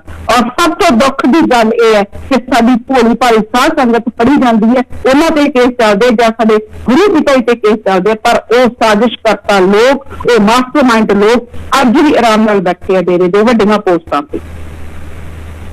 ਅਸੀਂ ਇਹ ਦੱਸ ਰਹੇ ਹਾਂ ਸਰਕਾਰਾਂ ਨੂੰ, ਇਸੇ ਕਰਕੇ ਤੁਹਾਨੂੰ ਮਿਰਚਾਂ ਲੱਗਦੀਆਂ ਨਾ। ਹੁਣ ਜਦੋਂ ਤੁਹਾਡੇ ਤੋਂ ਗੱਲ ਆਉਂਦੀ, ਜਦੋਂ ਸੱਚ ਦੱਸਿਆ ਜਾਂਦਾ ਕਿਸੇ ਨੂੰ, ਉਦੋਂ ਫਿਰ ਤੁਹਾਡੇ ਤੁਸੀਂ ਅੱਗੇ ਬਲਾਕਾਂ ਦੇ ਭੰਗੀਦਾਰ ਸਾਨੂੰ ਤੇ ਇਹ ਬਾਰ-ਬਾਰ 45 ਮੈਂਬਰਾਂ ਤੇ 25 ਮੈਂਬਰਾਂ ਨੂੰ ਜਾ ਕਹਿੰਦੇ ਕਿ ਵੀਰਪਾਲ ਨੂੰ ਅਸੀਂ ਮੈਮੋਰੰਡਮ ਨਹੀਂ ਦੇਣ ਦੇਣਾ। ਇਹ ਸਤਿਗੁਰ ਦਾ ਕੰਮ ਹੈ। ਸਤਿਗੁਰ ਨੇ ਸਾਰੀ ਦੁਨੀਆ ਨੂੰ ਸੱਚ ਦੱਸਣਾ ਤੇ ਅਸੀਂ ਵੀ ਸੱਚ ਦੱਸਦੇ ਰਵਾਂਗੇ। ਤੁਹਾਡੇ ਰੋਕਿਆ ਨਾ ਅੱਜ ਰੁਕੀਏ ਨਾ ਕੱਲ ਰੁਕੀਏ। ਜੇ ਸੱਚ ਦੇ ਮਾਰਗ ਤੇ ਚੱਲਦਿਆਂ ਗੁਰੂ ਪਿਤਾ ਜੀ ਦੇ ਬਚਨ ਆਵੇ ਹਾਂ ਤਾਂ ਕਦੇ ਨਾ ਛੱਡੀਏ ਧਰਮ ਦੀ ਬਾਣ। ਜੇ ਅਸੀਂ ਸੱਚ ਦੇ ਮਾਰਗ ਤੇ ਚੱਲਣ ਦੀ ਗੁਰੂ ਪਿਤਾ ਜੀ ਦੀ ਰਹਿਮਤ ਨਾਲ ਹਿੰਮਤ ਕੀਤੀ ਹੈ ਤੇ ਇਹਨੂੰ ਆਈ ਰੱਖਾਂਗੇ। ਕਿਸੇ ਤੋਂ ਡਰ ਕੇ ਨਾ, ਅਸੀਂ ਤੁਹਾਡੀਆਂ ਜੇਲਾਂ ਤੋਂ ਡਰਦੇ ਹਾਂ, ਨਾ ਅਸੀਂ ਤੁਹਾਡੇ ਕੇਸਾਂ ਤੋਂ ਡਰਦੇ ਹਾਂ। ਸਾਨੂੰ ਆਪਦੇ ਡਰ ਲੱਗਦਾ ਤਾਂ ਸਿਰਫ ਆਪਦੇ ਸਤਿਗੁਰ ਤੋਂ ਡਰ ਲੱਗਦਾ ਹੈ ਕਿ ਕਦੇ ਵੀ ਝੂਠ ਦਾ ਸਾਥ ਨਹੀਂ ਦੇਣਾ, ਕਦੇ ਵੀ ਸੰਗਤ ਨੂੰ ਗੁੰਮਰਾਹ ਨਹੀਂ ਕਰਨਾ, ਹਰ ਕੋਈ ਨੂੰ ਸੱਚ ਦੱਸਣਾ। ਤੁਹਾਡੀ ਤਰ੍ਹਾਂ ਨਹੀਂ ਕਰਨੀਆਂ ਗੱਲਾਂ ਕੁਝ ਹੋਰ ਤੇ ਕਮਾਉਣੀਆਂ ਕੁਝ ਹੋਰ। ਸਾਰਾ ਦਿਨ ਤੁਸੀਂ ਸਾਧ ਸੰਗਤ ਨਾਲ ਰਾਜਨੀਤੀ ਖੇਡਦੇ ਹੋ, ਪਰ ਯਾਦ ਰੱਖਣਾ ਗੁਰੂ ਪਿਤਾ ਜੀ ਦੇ ਵਚਨ, ਜਿੰਨੀਆਂ ਚਾਲਾਂ ਚੱਲੋਗੇ ਸਾਰੀਆਂ ਚਾਲਾਂ ਉਲਟ ਪੈਣਗੀਆਂ। ਗੁਰੂ ਪਿਆਰੀ ਸਾਧ ਸੰਗਤ ਦੀ ਕਮਾਲ ਦੀ ਗੱਲ ਹੈ। ਤੁਹਾਨੂੰ ਯਾਦ ਹੋਊਗਾ 2007 ਤੋਂ ਬਾਅਦ ਬੁੱਧਰਾਲੀ ਦਾ ਸਾਸਨ ਬੰਦ ਸੀ। ਜਦੋਂ ਵੀ ਗੁਰੂ ਪਿਤਾ ਜੀ ਕਿਤੇ ਬੁੱਧਰਾਜ ਦਾ ਸਾਸਨ ਕਰਨ ਦੀ ਗੱਲ ਕਹਿੰਦੇ ਸੀ ਤਾਂ ਇਹ ਹਮੇਸ਼ਾ ਹੀ ਜਿਹੜੇ ਜ਼ਿੰਮੇਵਾਰ ਇਹ ਕਹਿੰਦੇ ਸੀ ਗੁਰੂ ਪਿਤਾ ਜੀ ਨੂੰ ਵੀ ਉੱਥੇ ਤਾਂ ਪਿਤਾ ਜੀ ਜਿਹੜਾ ਹੈਗਾ ਸਾਸਨ ਨਹੀਂ ਹੋ ਸਕਦਾ ਜੀ, ਆਪਾਂ ਨੂੰ ਪਰਮਿਸ਼ਨ ਨਹੀਂ ਮਿਲਦੀ। ਜੇ ਪਿਤਾ ਜੀ ਪੁੱਛਦੇ ਕਿਉਂ ਨਹੀਂ ਪਰਮਿਸ਼ਨ ਮਿਲਦੀ ਤਾਂ ਕੋਈ ਜਵਾਬ ਦਿੰਦੇ ਸੀ ਉੱਥੇ ਤਾਂ ਬੁੱਧਰਾਲੀ ਡੇਰੇ ਦੇ ਸਾਹਮਣੇ ਦਾਦੂਵਾਲ ਨੇ ਜ਼ਮੀਨ ਲੈ ਲਈ ਹੈ ਜੀ, ਉਹਨਾਂ ਨੇ ਡੇਰਾ ਬਣਾ ਲਿਆ ਜੀ, ਉਹ ਫਿਰ ਉੱਥੇ ਇਕੱਠੇ ਹੋ ਜਾਂਦੇ ਆ ਜੀ, ਇਸੇ ਕਰਕੇ ਜਿਹੜੀ ਉੱਥੇ ਸਾਸਨ ਨਹੀਂ ਹੁੰਦੀ। ਹੁਣ ਪਰਮਿਸ਼ਨਾਂ ਫਿਰ ਕਿਹਨੇ ਦੇ ਦਿੱਤੀਆਂ ਏਡੀ ਵੱਡੀ ਸੰਗਤ ਨੂੰ ਇਕੱਠਾ ਹੋਣ ਵਾਸਤੇ? ਤੇ ਹੁਣ ਫਿਰ ਉਹ ਗੁਰਦੁਆਰੇ ਤੇ ਜਾਂ ਹੁਣ ਉਹ ਦਾਦੂਵਾਲ ਕਿੱਧਰ ਗਿਆ? ਸੰਗਤ ਤਾਂ ਉਹੀ ਹੈ। ਫਿਰ ਦੁਸ਼ਮਣੀ ਤਾਂ ਕੱਲ ਗੁਰੂ ਨਾਲ ਦੁਸ਼ਮਣੀ ਸੀ। ਸਾਰੀ ਦੁਨੀਆ ਨੂੰ ਜੇ ਤੁਸੀਂ ਦੁਸ਼ਮਣ ਬਣਾ ਤਾਂ ਕੱਲ ਗੁਰੂ ਪਿਤਾ ਜੀ ਨੇ ਬਣਾਇਆ। ਜਿਸ ਪੰਜਾਬ ਦੇ ਵਿੱਚ ਗੁਰੂ ਪਿਤਾ ਜੀ 2017 ਦੇ ਵਿੱਚ ਮਿਹਨਤਾਂ ਕਰਦੇ ਰਹੇ, ਭਾਈ ਪਰਮਿਸ਼ਨ ਲਓ, ਪਰਮਿਸ਼ਨ ਲਓ, ਅਸੀਂ ਪੰਜਾਬ ਦੇ ਵਿੱਚ ਭੰਡਾਰਾ ਕਰਨਾ ਚਾਹੁੰਦੇ ਹਾਂ, ਅਸੀਂ ਪੰਜਾਬ ਦੇ ਵਿੱਚ ਸਤਸੰਗ ਕਰਨਾ ਚਾਹੁੰਦੇ ਹਾਂ, ਉਦੋਂ ਤੁਸੀਂ ਖੜੇ ਹੋ ਕੇ ਜਵਾਬ ਦੇ ਦਿੰਦੇ ਵੀ ਸਾਨੂੰ ਪਰਮਿਸ਼ਨ ਨਹੀਂ ਮਿਲ ਰਹੀ। ਤੇ ਅੱਜ ਫਿਰ ਕਿੰਨੇ ਪੰਜਾਬ ਦੇ ਭੰਡਾਰੇ ਕਰਨ ਦੀ ਤੁਹਾਨੂੰ ਪਰਮਿਸ਼ਨ ਮਿਲ ਰਹੀ ਹੈ? ਜਿਸ ਗੁਜਰਾਤ ਦੇ ਵਿੱਚ 2001 ਤੋਂ ਬਾਅਦ 2001 ਦੇ ਵਿੱਚ ਜਦੋਂ ਗੁਰੂ ਪਿਤਾ ਜੀ ਉੱਥੇ ਗਏ ਆ, ਪਿੰਡ ਅਡਾਪਟ ਕੀਤੇ, ਭੁਚਾਲ ਆਇਆ, ਉਸ ਤੋਂ ਬਾਅਦ ਕੋਈ ਪਿਤਾ ਜੀ ਦਾ ਸਤਸੰਗ ਨਹੀਂ ਹੋਇਆ। ਜਿੰਨਾ ਸਟੇਟਾਂ ਦੇ ਵਿੱਚ ਬੀਜੇਪੀ ਦੀ ਗਵਰਨਮੈਂਟ ਜਦੋਂ ਆਈ ਆ, ਕਦੇ ਵੀ ਗੁਰੂ ਪਿਤਾ ਜੀ ਦੀ ਐਂਟਰੀ ਨਹੀਂ ਹੋਣ ਦਿੱਤੀ ਉੱਥੇ, ਚਾਹੇ ਉਹ ਹਿਮਾਚਲ ਰਿਹਾ ਹੋਵੇ, ਚਾਹੇ ਰਾਜਸਥਾਨ ਰਿਹਾ ਹੋਵੇ, ਚਾਹੇ ਕਰਨਾਟਕ ਰਿਹਾ ਹੋਵੇ, ਚਾਹੇ ਮਹਾਰਾਸ਼ਟਰ ਰਿਹਾ ਹੋਵੇ, ਕੋਈ ਵੀ ਸਟੇਟ ਸੀ ਚਾਹੇ ਉਹ। ਕੀ ਤੁਹਾਨੂੰ ਇਹਨਾਂ ਗੱਲਾਂ ਦਾ ਨਹੀਂ ਪਤਾ ਸੀ? ਹਿਮਾਚਲ ਦੇ ਵਿੱਚ ਸਾਧ ਸੰਗਤ ਨੂੰ ਪਤਾ ਹੈ। ਪਹਿਲਾਂ ਜਦੋਂ 5 ਸਾਲ ਬੀਜੇਪੀ ਦੀ ਸਰਕਾਰ ਰਹੀ, ਪਿਤਾ ਜੀ ਐਂਟਰੀ ਬੈਨ ਸੀ ਜਾਂ ਇੱਥੇ ਐਂਟਰੀ ਹੋਈ ਨਹੀਂ ਪਿਤਾ ਜੀ ਦੀ 5 ਸਾਲ। ਉਸ ਤੋਂ ਬਾਅਦ ਜਦੋਂ ਕਾਂਗਰਸ ਸਰਕਾਰ ਆਈ ਫਿਰ ਪਿਤਾ ਜੀ ਗਏ। ਤੁਸੀਂ ਚਲਾਕੀਆਂ, ਤੁਸੀਂ ਹੁਸ਼ਿਆਰੀਆਂ ਜਿਹੜੀਆਂ ਕੀ ਕਰਦੇ ਹੋ, ਕੀ ਸਮਝ ਨਹੀਂ ਲੱਗਦੀਆਂ ਸਾਧ ਸੰਗਤ ਨੂੰ। ਠੀਕ ਹੈ, ਕੁਛ ਲੋਕਾਂ ਨੂੰ ਤੁਸੀਂ 2016 ਦੇ ਵਿੱਚ ਨੋਟਬੰਦੀ ਹੋਈ, ਉਦੋਂ ਤੁਹਾਡਾ ਪੈਸਾ ਸਿੱਟਤਾ ਕੁਝ ਜ਼ਿੰਮੇਵਾਰਾਂ ਦੇ ਘਰੇ, 15 ਮੈਂਬਰਾਂ ਦੇ ਘਰੇ, 25 ਮੈਂਬਰਾਂ ਦੇ ਘਰੇ, 25 ਦੇ ਘਰੇ, 45 ਮੈਂਬਰਾਂ ਦੇ ਘਰੇ। ਤੇ ਕੁਛ ਤੁਸੀਂ 2017 ਦੇ ਵਿੱਚ ਜਿਹੜੀਆਂ ਗੱਡੀਆਂ ਪਰ ਪੈਸਾ ਦੀਆਂ ਲਿਆਂਦੀਆਂ, ਉਹ ਤੁਸੀਂ ਉਹਨਾਂ ਦੇ ਘਰੇ ਨੋਟ ਸੁੱਟ ਤੇ, ਇਸੇ ਕਰਕੇ ਉਹ ਨੋਟਾਂ ਦੀ ਵਜ੍ਹਾ ਨਾਲ ਚੁੱਪ ਹੈ, ਬੋਲ ਨਹੀਂ ਰਹੇ। ਪਤਾ ਹਾਲਾਂਕਿ ਉਹਨਾਂ ਨੂੰ ਵੀ ਸਾਰਾ ਕੁਝ ਹੈ। ਸਾਡਾ ਬਠਿੰਡੇ ਦਾ 45 ਮੈਂਬਰ, ਮੈਨੂੰ ਖੁਦ ਇਹ ਗੱਲ ਮੇਰੇ ਮੂੰਹ ਤੇ ਮੰਨਿਆ ਸੀ ਉਹ 2019 ਦੇ ਵਿੱਚ ਜਦੋਂ ਮੈਨੂੰ ਨੇ ਕਿਹਾ ਕਿ ਭੈਣ ਜੀ ਤੁਹਾਨੂੰ ਤਾਂ ਪਤਾ ਹੀ ਹੈ ਵੀ ਸਾਰਾ ਸਿਸਟਮ ਡੇਰੇ ਦਾ ਕਿਵੇਂ ਚੱਲਦਾ, ਤੇ ਮੈਂ ਸਿੱਧਾ ਕਲੀਅਰ ਕੱਟ ਉਹਨੂੰ ਕਿਹਾ ਸੀ ਕਿ ਸਾਡੀ ਡੇਰੇ ਦੀ ਮੈਨੇਜਮੈਂਟ ਸਰਕਾਰੀ ਹੈ। ਤਾਂ ਮੈਨੂੰ ਕਿਹਾ ਸੀ ਫਿਰ ਹਾਂ ਭੈਣ ਜੀ ਸਾਰਾ ਨੂੰ ਪਤਾ ਫਿਰ ਇਹ ਤਾਂ ਕਿ ਅੱਜ ਉਹੀ ਗੁਰਮੇਲ ਤੇ ਲੋਕਾਂ ਦੇ ਵਿੱਚ ਨਾਮ ਚਰਚਾ ਖੜਾ ਹੋ ਕੇ ਕਹਿੰਦਾ ਵੀਰਪਾਲ ਸੰਤਾਂ ਨੂੰ ਹੱਥ ਚੜ੍ਹ ਗਈ। ਵੀਰਪਾਲ ਤਾਂ ਜਿੱਥੇ ਪਹਿਲਾਂ ਸੀ ਉੱਥੇ ਹੀ ਅੱਜ ਖੜੀ ਹੈ, ਪਹਿਲਾਂ ਵੀ ਆਪਦੇ ਗੁਰੂ ਦੀ ਸੀ, ਅੱਜ ਵੀ ਆਪਦੇ ਗੁਰੂ ਦੀ ਹੈ। ਤੁਹਾਡੇ ਵਾਂਗੂ ਬਕਾਊ ਨਹੀਂ ਹੈ ਵੀਰਪਾਲ। ਕੋਈ ਅਣਖ ਵੀ ਰੱਖੋ ਗੁਰੂ ਵਾਸਤੇ। ਸਿਰਫ ਇੱਕ ਭੰਡਾਰਿਆਂ ਤੇ ਨੱਚਣ ਤੋਂ ਇਲਾਵਾ, ਭੰਡਾਰਿਆਂ ਤੇ ਜਾਗੋ ਕੱਢਣ ਤੋਂ ਇਲਾਵਾ, ਉੱਥੇ ਗੁਬਾਰੇ ਘੁਮਾਉਣ ਤੋਂ ਇਲਾਵਾ ਗੁਰੂ ਦਾ ਹੋਰ ਬਾਕੀ ਸਾਰੇ ਕੰਮ ਖਤਮ ਹੋ ਗਏ। ਗੁਰੂ ਦੇ ਗੁਰੂ ਸਾਰੇ ਕੇਸਾਂ ਚੋਂ ਬਰੀ ਹੋ ਕੇ ਬਾਹਰ ਆ ਗਿਆ। ਜਿਸ ਨਾਮ ਚਰਚਾ ਤੇ ਪੱਲੀਆਂ ਵਿਛਾਈਆਂ ਜਾਂਦੀਆਂ ਹੁੰਦੀਆਂ ਸੀ, ਗੁਰੂ ਪਿਤਾ ਦਾ ਸਾਸਨ ਯਾਦ ਕਰੋ। ਗੁਰੂ ਪਿਆਰੀ ਸਾਹਿਬ ਕਹਿੰਦੇ ਜੀ ਜਿਹੜੇ ਗੁਰੂ ਪਿਤਾ ਨਾਲ ਬਾਹਰ ਜਾਂਦੇ ਸੀ, ਜਿੰਨੀਆਂ ਵੀ ਨਾਮ ਚਰਚਾ ਹੁੰਦੀਆਂ ਸੀ, ਬਲਾਕਾਂ ਦੀਆਂ ਹੁੰਦੀਆਂ ਸੀ, ਚਾਹੇ ਸਾਸਨਾਂ ਹੁੰਦੀਆਂ ਸੀ, ਗੁਰੂ ਪਿਤਾ ਜਦੋਂ ਜਾਂਦੇ ਸਿਰਫ VIP ਕੈਬਨ ਨੂੰ ਛੱਡ ਕੇ ਉੱਥੇ ਵੀ ਕਈ ਵਾਰੀ ਮਤਲਬ ਥੋੜੀਆਂ ਅੱਛੀਆਂ ਪੱਲੀਆਂ ਵਿਛਾ ਦਿੱਤੀਆਂ ਜਾਂਦੀਆਂ ਸੀ। ਨਹੀਂ ਤਾਂ ਜ਼ਿਆਦਾ VVIP ਲੋਕ ਜਿੱਥੇ ਬੈਠਦੇ ਉੱਥੇ ਥੋੜੇ ਮੈਟ ਜਿਹੜੇ ਵਿਛਾਏ ਜਾਂਦੇ ਸੀ, ਬਾਕੀ ਸਾਰੀ ਸੰਗਤ ਪੱਲੀਆਂ ਤੇ ਬੈਠੀ ਹੁੰਦੀ ਸੀ। ਤੇ ਪੱਖੇ ਵੀ ਬਾਹਰਲੀਆਂ ਸਤਸੰਗਾਂ ਤੇ ਪੱਖੇ ਵੀ ਕਈ ਵਾਰੀ ਲੱਗੇ ਹੁੰਦੇ ਸੀ, ਹੱਥ ਵਾਲੇ ਪੱਖਿਆਂ ਨਾਲ ਸੰਗਤ ਸੇਵਾ ਕਰਦੇ ਹੁੰਦੇ ਸੀ। ਤੇ ਹੁਣ ਤੁਸੀਂ ਜਿਹੜਾ ਤਾਜ਼ੇ ਭੰਡਾਰੇ ਦੇਖ ਲਓ, ਸਾਰੇ ਮੈਟ ਲੱਗੇ ਹੋਏ ਆ, ਕੂਲਰ ਲੱਗੇ ਹੋਏ ਆ, ਇੰਨੇ ਮਹਿੰਗੇ ਮਹਿੰਗੇ ਛਾਇਆਵਾਨ ਲੱਗੇ। ਅਚਾਨਕ ਡੇਰੇ ਕੋਲ ਇੰਨਾ ਪੈਸਾ ਆਇਆ ਕਿੱਥੋਂ? ਹੁਣ ਇਹ ਜਿਹੜੇ ਹੈਗੇ ਆ ਨਾਮ ਚਰਚਾ ਨੂੰ ਤੁਸੀਂ ਭੰਡਾਰਿਆਂ ਦਾ ਆਪਣੇ ਆਪ ਹੀ ਨਾਮ ਦੇਤਾ। ਗੁਰੂ ਪਿਤਾ ਜੀ ਨੇ ਸਿਰਫ ਤੇ ਸਿਰਫ ਏਰੀਆ ਦੀ ਨਾਮ ਚਰਚਾ ਵੀ ਆਪਦੇ ਏਰੀਏ ਦੇ ਵਿੱਚ ਜਾਣਾ, ਔਰ ਬਲਾਕ ਦੀ ਨਾਮ ਚਰਚਾ, ਦੋ ਨਾਮ ਚਰਚਾ ਮਨਜ਼ੂਰ ਕੀਤੀਆਂ ਹੋਈਆਂ। ਆਪਦੇ ਏਰੀਏ ਵੀ ਗੁਰੂ ਪਿਤਾ ਨੇ ਛੋਟੇ ਕਰਤੇ ਸੀ। ਉਹ ਕਿਉਂ ਕੀਤੇ ਸੀ? ਗੁਰੂ ਦੀ ਹਰ ਪ੍ਰਜਾ ਦਾ ਕੋਈ ਮਤਲਬ ਹੁੰਦਾ, ਰਾਜ ਹੁੰਦਾ। ਕੋਈ ਛੋਟੇ ਏਰੀਏ ਕਰਨ ਦਾ ਮਤਲਬ ਕਿ ਸਾਧ ਸੰਗਤ ਜਦੋਂ ਆਪਦੇ ਏਰੀਏ ਦੀ ਨਾਮ ਚਰਚਾ ਤੇ ਜਾਂਦੀ ਹੈ, ਆਪਦੇ ਏਰੀਏ ਦੇ ਲੋਕਾਂ ਨੂੰ, ਉੱਥੋਂ ਦੇ ਭੈਣਾਂ ਨੂੰ, ਬਾਈਆਂ ਨੂੰ ਪਹਿਚਾਣਦੀ ਹੈ। ਜੇ ਕੋਈ ਨੌਨ ਸਤਸੰਗੀ ਵੀ ਅਗਰ ਕੋਈ ਜਾਂਦਾ ਉਹਨੂੰ ਵੀ ਪਹਿਚਾਣਦਾ ਹੈ, ਤਾਂ ਕਿ ਕੋਈ ਗਲਤ ਆਨਸਰ ਜਾਂ ਕੋਈ ਸ਼ਰਾਰਤੀ ਆਨਸਰ ਨਾਮ ਚਰਚਾ ਦੇ ਵਿੱਚ ਆ ਕੇ ਨਾ ਬੈਠੇ। ਕਿਉਂਕਿ ਕਈ ਵਾਰੀ 10 ਮਿੰਟ ਦਾ ਇਸਤੇਮਾਲ ਸੰਗਤ ਕਰਦੀ ਹੈ, ਉਹ ਅੱਖਾਂ ਬੰਦ ਕਰਕੇ ਕਰਦੀ ਹੈ, ਇਹ ਨਾ ਹੋਵੇ ਉਸ ਟਾਈਮ ਕੋਈ ਸ਼ਰਾਰਤ ਕਰ ਦੇਵੇ। ਹਾਲਾਂਕਿ ਉੱਥੇ ਦੋ ਭੈਣਾਂ ਤੇ ਦੋ ਬਾਈ ਪਹਿਰੇ ਤੇ ਵੀ ਚੜਾਏ ਜਾਂਦੇ ਏਰੀਆ ਦੀ ਨਾਮ ਚਰਚਾ ਦੇ ਵਿੱਚ। ਇਹਦੇ ਬਲਾਕ ਦੀ ਨਾਮ ਚਰਚਾ ਸਿਰਫ ਤੇ ਸਿਰਫ ਆਪਦੇ ਬਲਾਕ ਦੀ ਨਾਮ ਚਰਚਾ ਦੇ ਵਿੱਚ ਜਾਣ ਦਾ ਹੀ ਮਤਲਬ ਹੁਕਮ ਹੈ ਪਿਤਾ ਜੀ ਵੱਲੋਂ। ਤੇ ਸਿਰਫ ਤੇ ਸਿਰਫ ਚਾਹੇ ਏਰੀਆ ਦੀ ਨਾਮ ਚਰਚਾ ਤੇ ਬਲਾਕ ਦੀ ਨਾਮ ਚਰਚਾ, ਕੱਲਾ ਬਿਸਕੁਟ ਦਾ ਪ੍ਰਸ਼ਾਦ ਵੰਡਣ ਦਾ ਗੁਰੂ ਪਿਤਾ ਜੀ ਦਾ ਹੁਕਮ ਹੈ। ਏਰੀਏ ਦਾ ਵੀ ਬਲਾਕ ਦਾ ਵੀ ਇਹ ਹੁੰਦਾ ਸੀ ਆਪਦੇ ਬਲਾਕ ਜਾਣਾ, ਤਾਂ ਕਿ ਅਸੀਂ ਆਪਦੇ ਏਰੀਏ ਦੀ ਸਾਧ ਸੰਗਤ ਨੂੰ ਇੱਕ ਤਾਂ ਮਿਲ ਜੋੜ ਸਕੀਏ, ਸਾਡਾ ਮਿਲਾਪ ਹੋਵੇ, ਸਾਧ ਸੰਗਤ ਦੇ ਵਿੱਚ ਪ੍ਰੇਮ ਵਧੇ। ਦੂਜਾ ਕੋਈ ਬਾਹਰੀ ਬੰਦਾ ਅਗਰ ਕੋਈ ਬਾਹਰੀ ਆਨਸਰ ਜਾਂ ਸ਼ਰਾਰਤੀ ਆਨਸਰ ਕੋਈ ਆਇਆ ਤਾਂ ਉਹਦਾ ਪਤਾ ਲੱਗ ਸਕੇ ਵੀ ਕੋਈ ਨਾਮ ਚਰਚਾ ਦੇ ਵਿੱਚ ਸ਼ਰਾਰਤ ਨਾ ਕਰੇ। ਪਰ ਤੁਸੀਂ ਸਾਰੇ ਰੂਲ, ਸਾਰੇ ਨਿਯਮ, ਗੁਰੂ ਪਿਤਾ ਜੀ ਦੇ ਸਾਰੇ ਸਿਧਾਂਤ ਉਲਟ ਪੁਲਟ ਕਰਕੇ ਰੱਖ ਦਿੱਤੇ। ਗੁਰੂ ਪਿਆਰੀ ਸਾਧ ਸੰਗਤ ਜੀ, ਇਹਨਾਂ ਚੋਰਾਂ ਤੋਂ ਜਿਹੜੀਆਂ ਇਹ ਚੋਰ ਇਹਨਾਂ ਚਕਰਾਈਆਂ ਕਰ ਰਹੇ, ਚਲਾਕੀਆਂ ਕਰ ਰਹੇ, ਹੁਸ਼ਿਆਰੀਆਂ ਕਰ ਰਹੇ ਆ, ਜਿਨ੍ਹਾਂ ਦੇ ਸਿਰ ਤੇ, ਜਿਨ੍ਹਾਂ ਦੇ ਇਸ਼ਾਰਿਆਂ ਤੇ ਚੱਲਦੇ ਆ ਗੁਰੂ ਪਿਤਾ ਜੀ ਦੇ ਵਚਨ, ਜਿਸ ਵਾਰ ਦੀ ਆੜ ਦੇ ਵਿੱਚ ਤੁਸੀਂ ਇਹ ਕਰ ਰਹੇ ਹੋ ਉਹੀ ਵਾਰ ਇੱਕ ਦਿਨ ਤੁਹਾਨੂੰ ਖਾਊਗੀ। ਜਿਨ੍ਹਾਂ ਸਰਕਾਰਾਂ ਦੀ ਆੜ ਦੇ ਵਿੱਚ ਇਹ ਸਾਰੀਆਂ ਬੁਰਾਈਆਂ ਉਹਨਾਂ ਨੇ ਗੁਰੂ ਪਿਤਾ ਜੀ ਨੂੰ, ਸਾਧ ਸੰਗਤ ਨੂੰ ਤੇ ਡੇਰਾ ਸੱਚਾ ਸੌਦਾ ਨੂੰ ਬਦਨਾਮ ਕਰਨ ਵਾਸਤੇ ਕੀਤੀਆਂ, ਉਹੀ ਸਰਕਾਰਾਂ ਤੁਹਾਡੇ ਸਾਹਮਣੇ ਇੱਕ ਦਿਨ ਇਹਨਾਂ ਨੂੰ ਖਤਮ ਕਰਨਗੀਆਂ।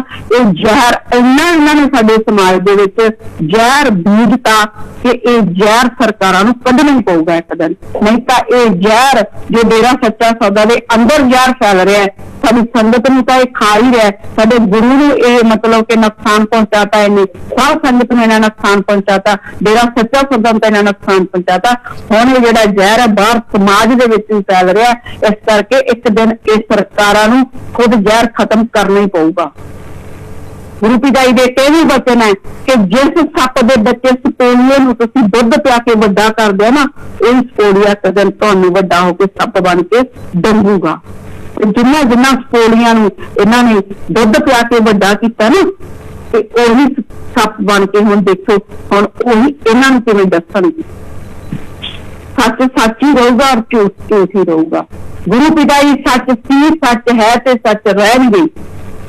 ਜਿਹੜੇ ਸਾਡੇ ਅੰਦਰ ਬੈਠੇ ਆ ਗਦਾਰ, ਉਹ ਝੂਠੇ ਹੈ, ਝੂਠੇ ਸੀ ਤੇ ਝੂਠੇ ਰਹਿਣਗੇ। ਤੇ ਇੱਕ ਦਿਨ ਇਹ ਜਿਹੜਾ ਝੂਠ ਹੈ ਸਾਰੀ ਦੁਨੀਆ ਦੇ ਸਾਹਮਣੇ ਨੰਗਾ ਹੋਊਗਾ। सारी दुनिया इस ਜਿਹੜੇ रेत ਦੀਆਂ ਕੰਧਾਂ रेत ਦੇ किले झूठ ਦੇ ਜਿਹੜੇ ਇਹਨਾਂ ਨੇ किले खड़े ਕੀਤੇ ਹੋਏ ਆ ਇਹ ਢਹਿ ਨਹੀਂ ਹੁੰਦੇ ਸਾਰੀ ਦੁਨੀਆ ਦੇਖੂਗੀ ਤੇ ਸੱਚ ਦਾ ਸੂਰਜ ਤੇ ਸੱਚ ਦਾ ਡੰਕਾ ਸਾਰੀ ਦੁਨੀਆ ਦੇ ਵਿੱਚ ਜ਼ਰੂਰ ਵੱਜੂਗਾ ਧੰਨ ਧੰਨ ਸਤਿਗੁਰੂ ਤੇਰਾ ਹੀ ਆਸਰਾ। जी धन धन सतगुरु तेरा ही आसरा। आखिरी में हम अरदास लगा लेते हैं। धन धन सतगुरु तेरा ही आसरा।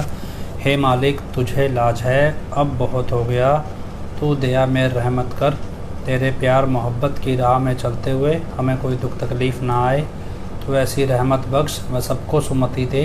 किस तरह से देनी है यह तो सब जानता है, जिसको जैसे देनी है वैसे दे, वो तेरी मर्जी। धन धन सतगुरु तेरा ही आसरा। आखिर में हम उम्मीद करते हैं कि हमारा प्रोग्राम, हमारी आवाज़, साथ संगत की आवाज़ हजूर पिताजी तक पहुँचे, उनके चरणों में हमारी प्रार्थना पहुँचे। हजूर पिताजी से माफ़ी मांगते हुए, उनके चरणों में प्रार्थना करते हुए भी हजूर पिताजी जल्दी साथ संगत के बीच लौट आएँ। आप सबने हजूर पिताजी के चरणों में नारा लगाना है जी, धन धन सतगुरु तेरा ही आसरा, धन धन सतगुरु तेरा ही आसरा। कल हमारी साप्ताहिक नाम चर्चा रहेगी 8 से 9 बजे तक, और कोई व्यक्ति उसमें अपनी बात रखना चाहता हो, कुछ बताना चाहता हो, तो वो जानकारी दे सकता है। और इसके अलावा बाकी कोई भी जानकारी लेटेस्ट आएगी, कोई भी आगे कार्रवाई होती है, वो सब हम आपको जानकारी देंगे। और एक हमने आपसे कहा था कि एक एप्लीकेशन हम तैयार करेंगे सीबीआई के अगेंस्ट। सीबीआई जज जिन्होंने फ़ैसला सुनाया है जगदीप सिंह लोहान, उस फैसले के अगेंस्ट एक एप्लीकेशन तैयार की है, ऑलमोस्ट तैयार है। 1-2 दिन में शायद आ जाए वकीलों से, तो पास होके जैसे वो एप्लीकेशन आ जाती है तो हम वो कंप्लेंट आप अपनी तरफ से सीबीआई कोर्ट को लगा सकते हैं, एक साझे तौर पे, अलग अलग नहीं, साझे तौर पे आप लगा सकते हैं ऑफिशियली। तो वो एप्लीकेशन हम आपको बना के देंगे जिसमें इंग्लिश में होगी, और वो आप समझा भी देंगे हम आपको क्या क्या इसमें लिखा है और कैसे कैसे है। तो वो आप जानकारी आप एक शिकायत के तौर पे सीबीआई की स्पेशल कोर्ट पंचकुला में वो शिकायत दे सकते हैं। तब तक के लिए इजाज़त दीजिए। धन धन सतगुरु तेरा ही आसरा, धन धन सतगुरु तेरा ही आसरा।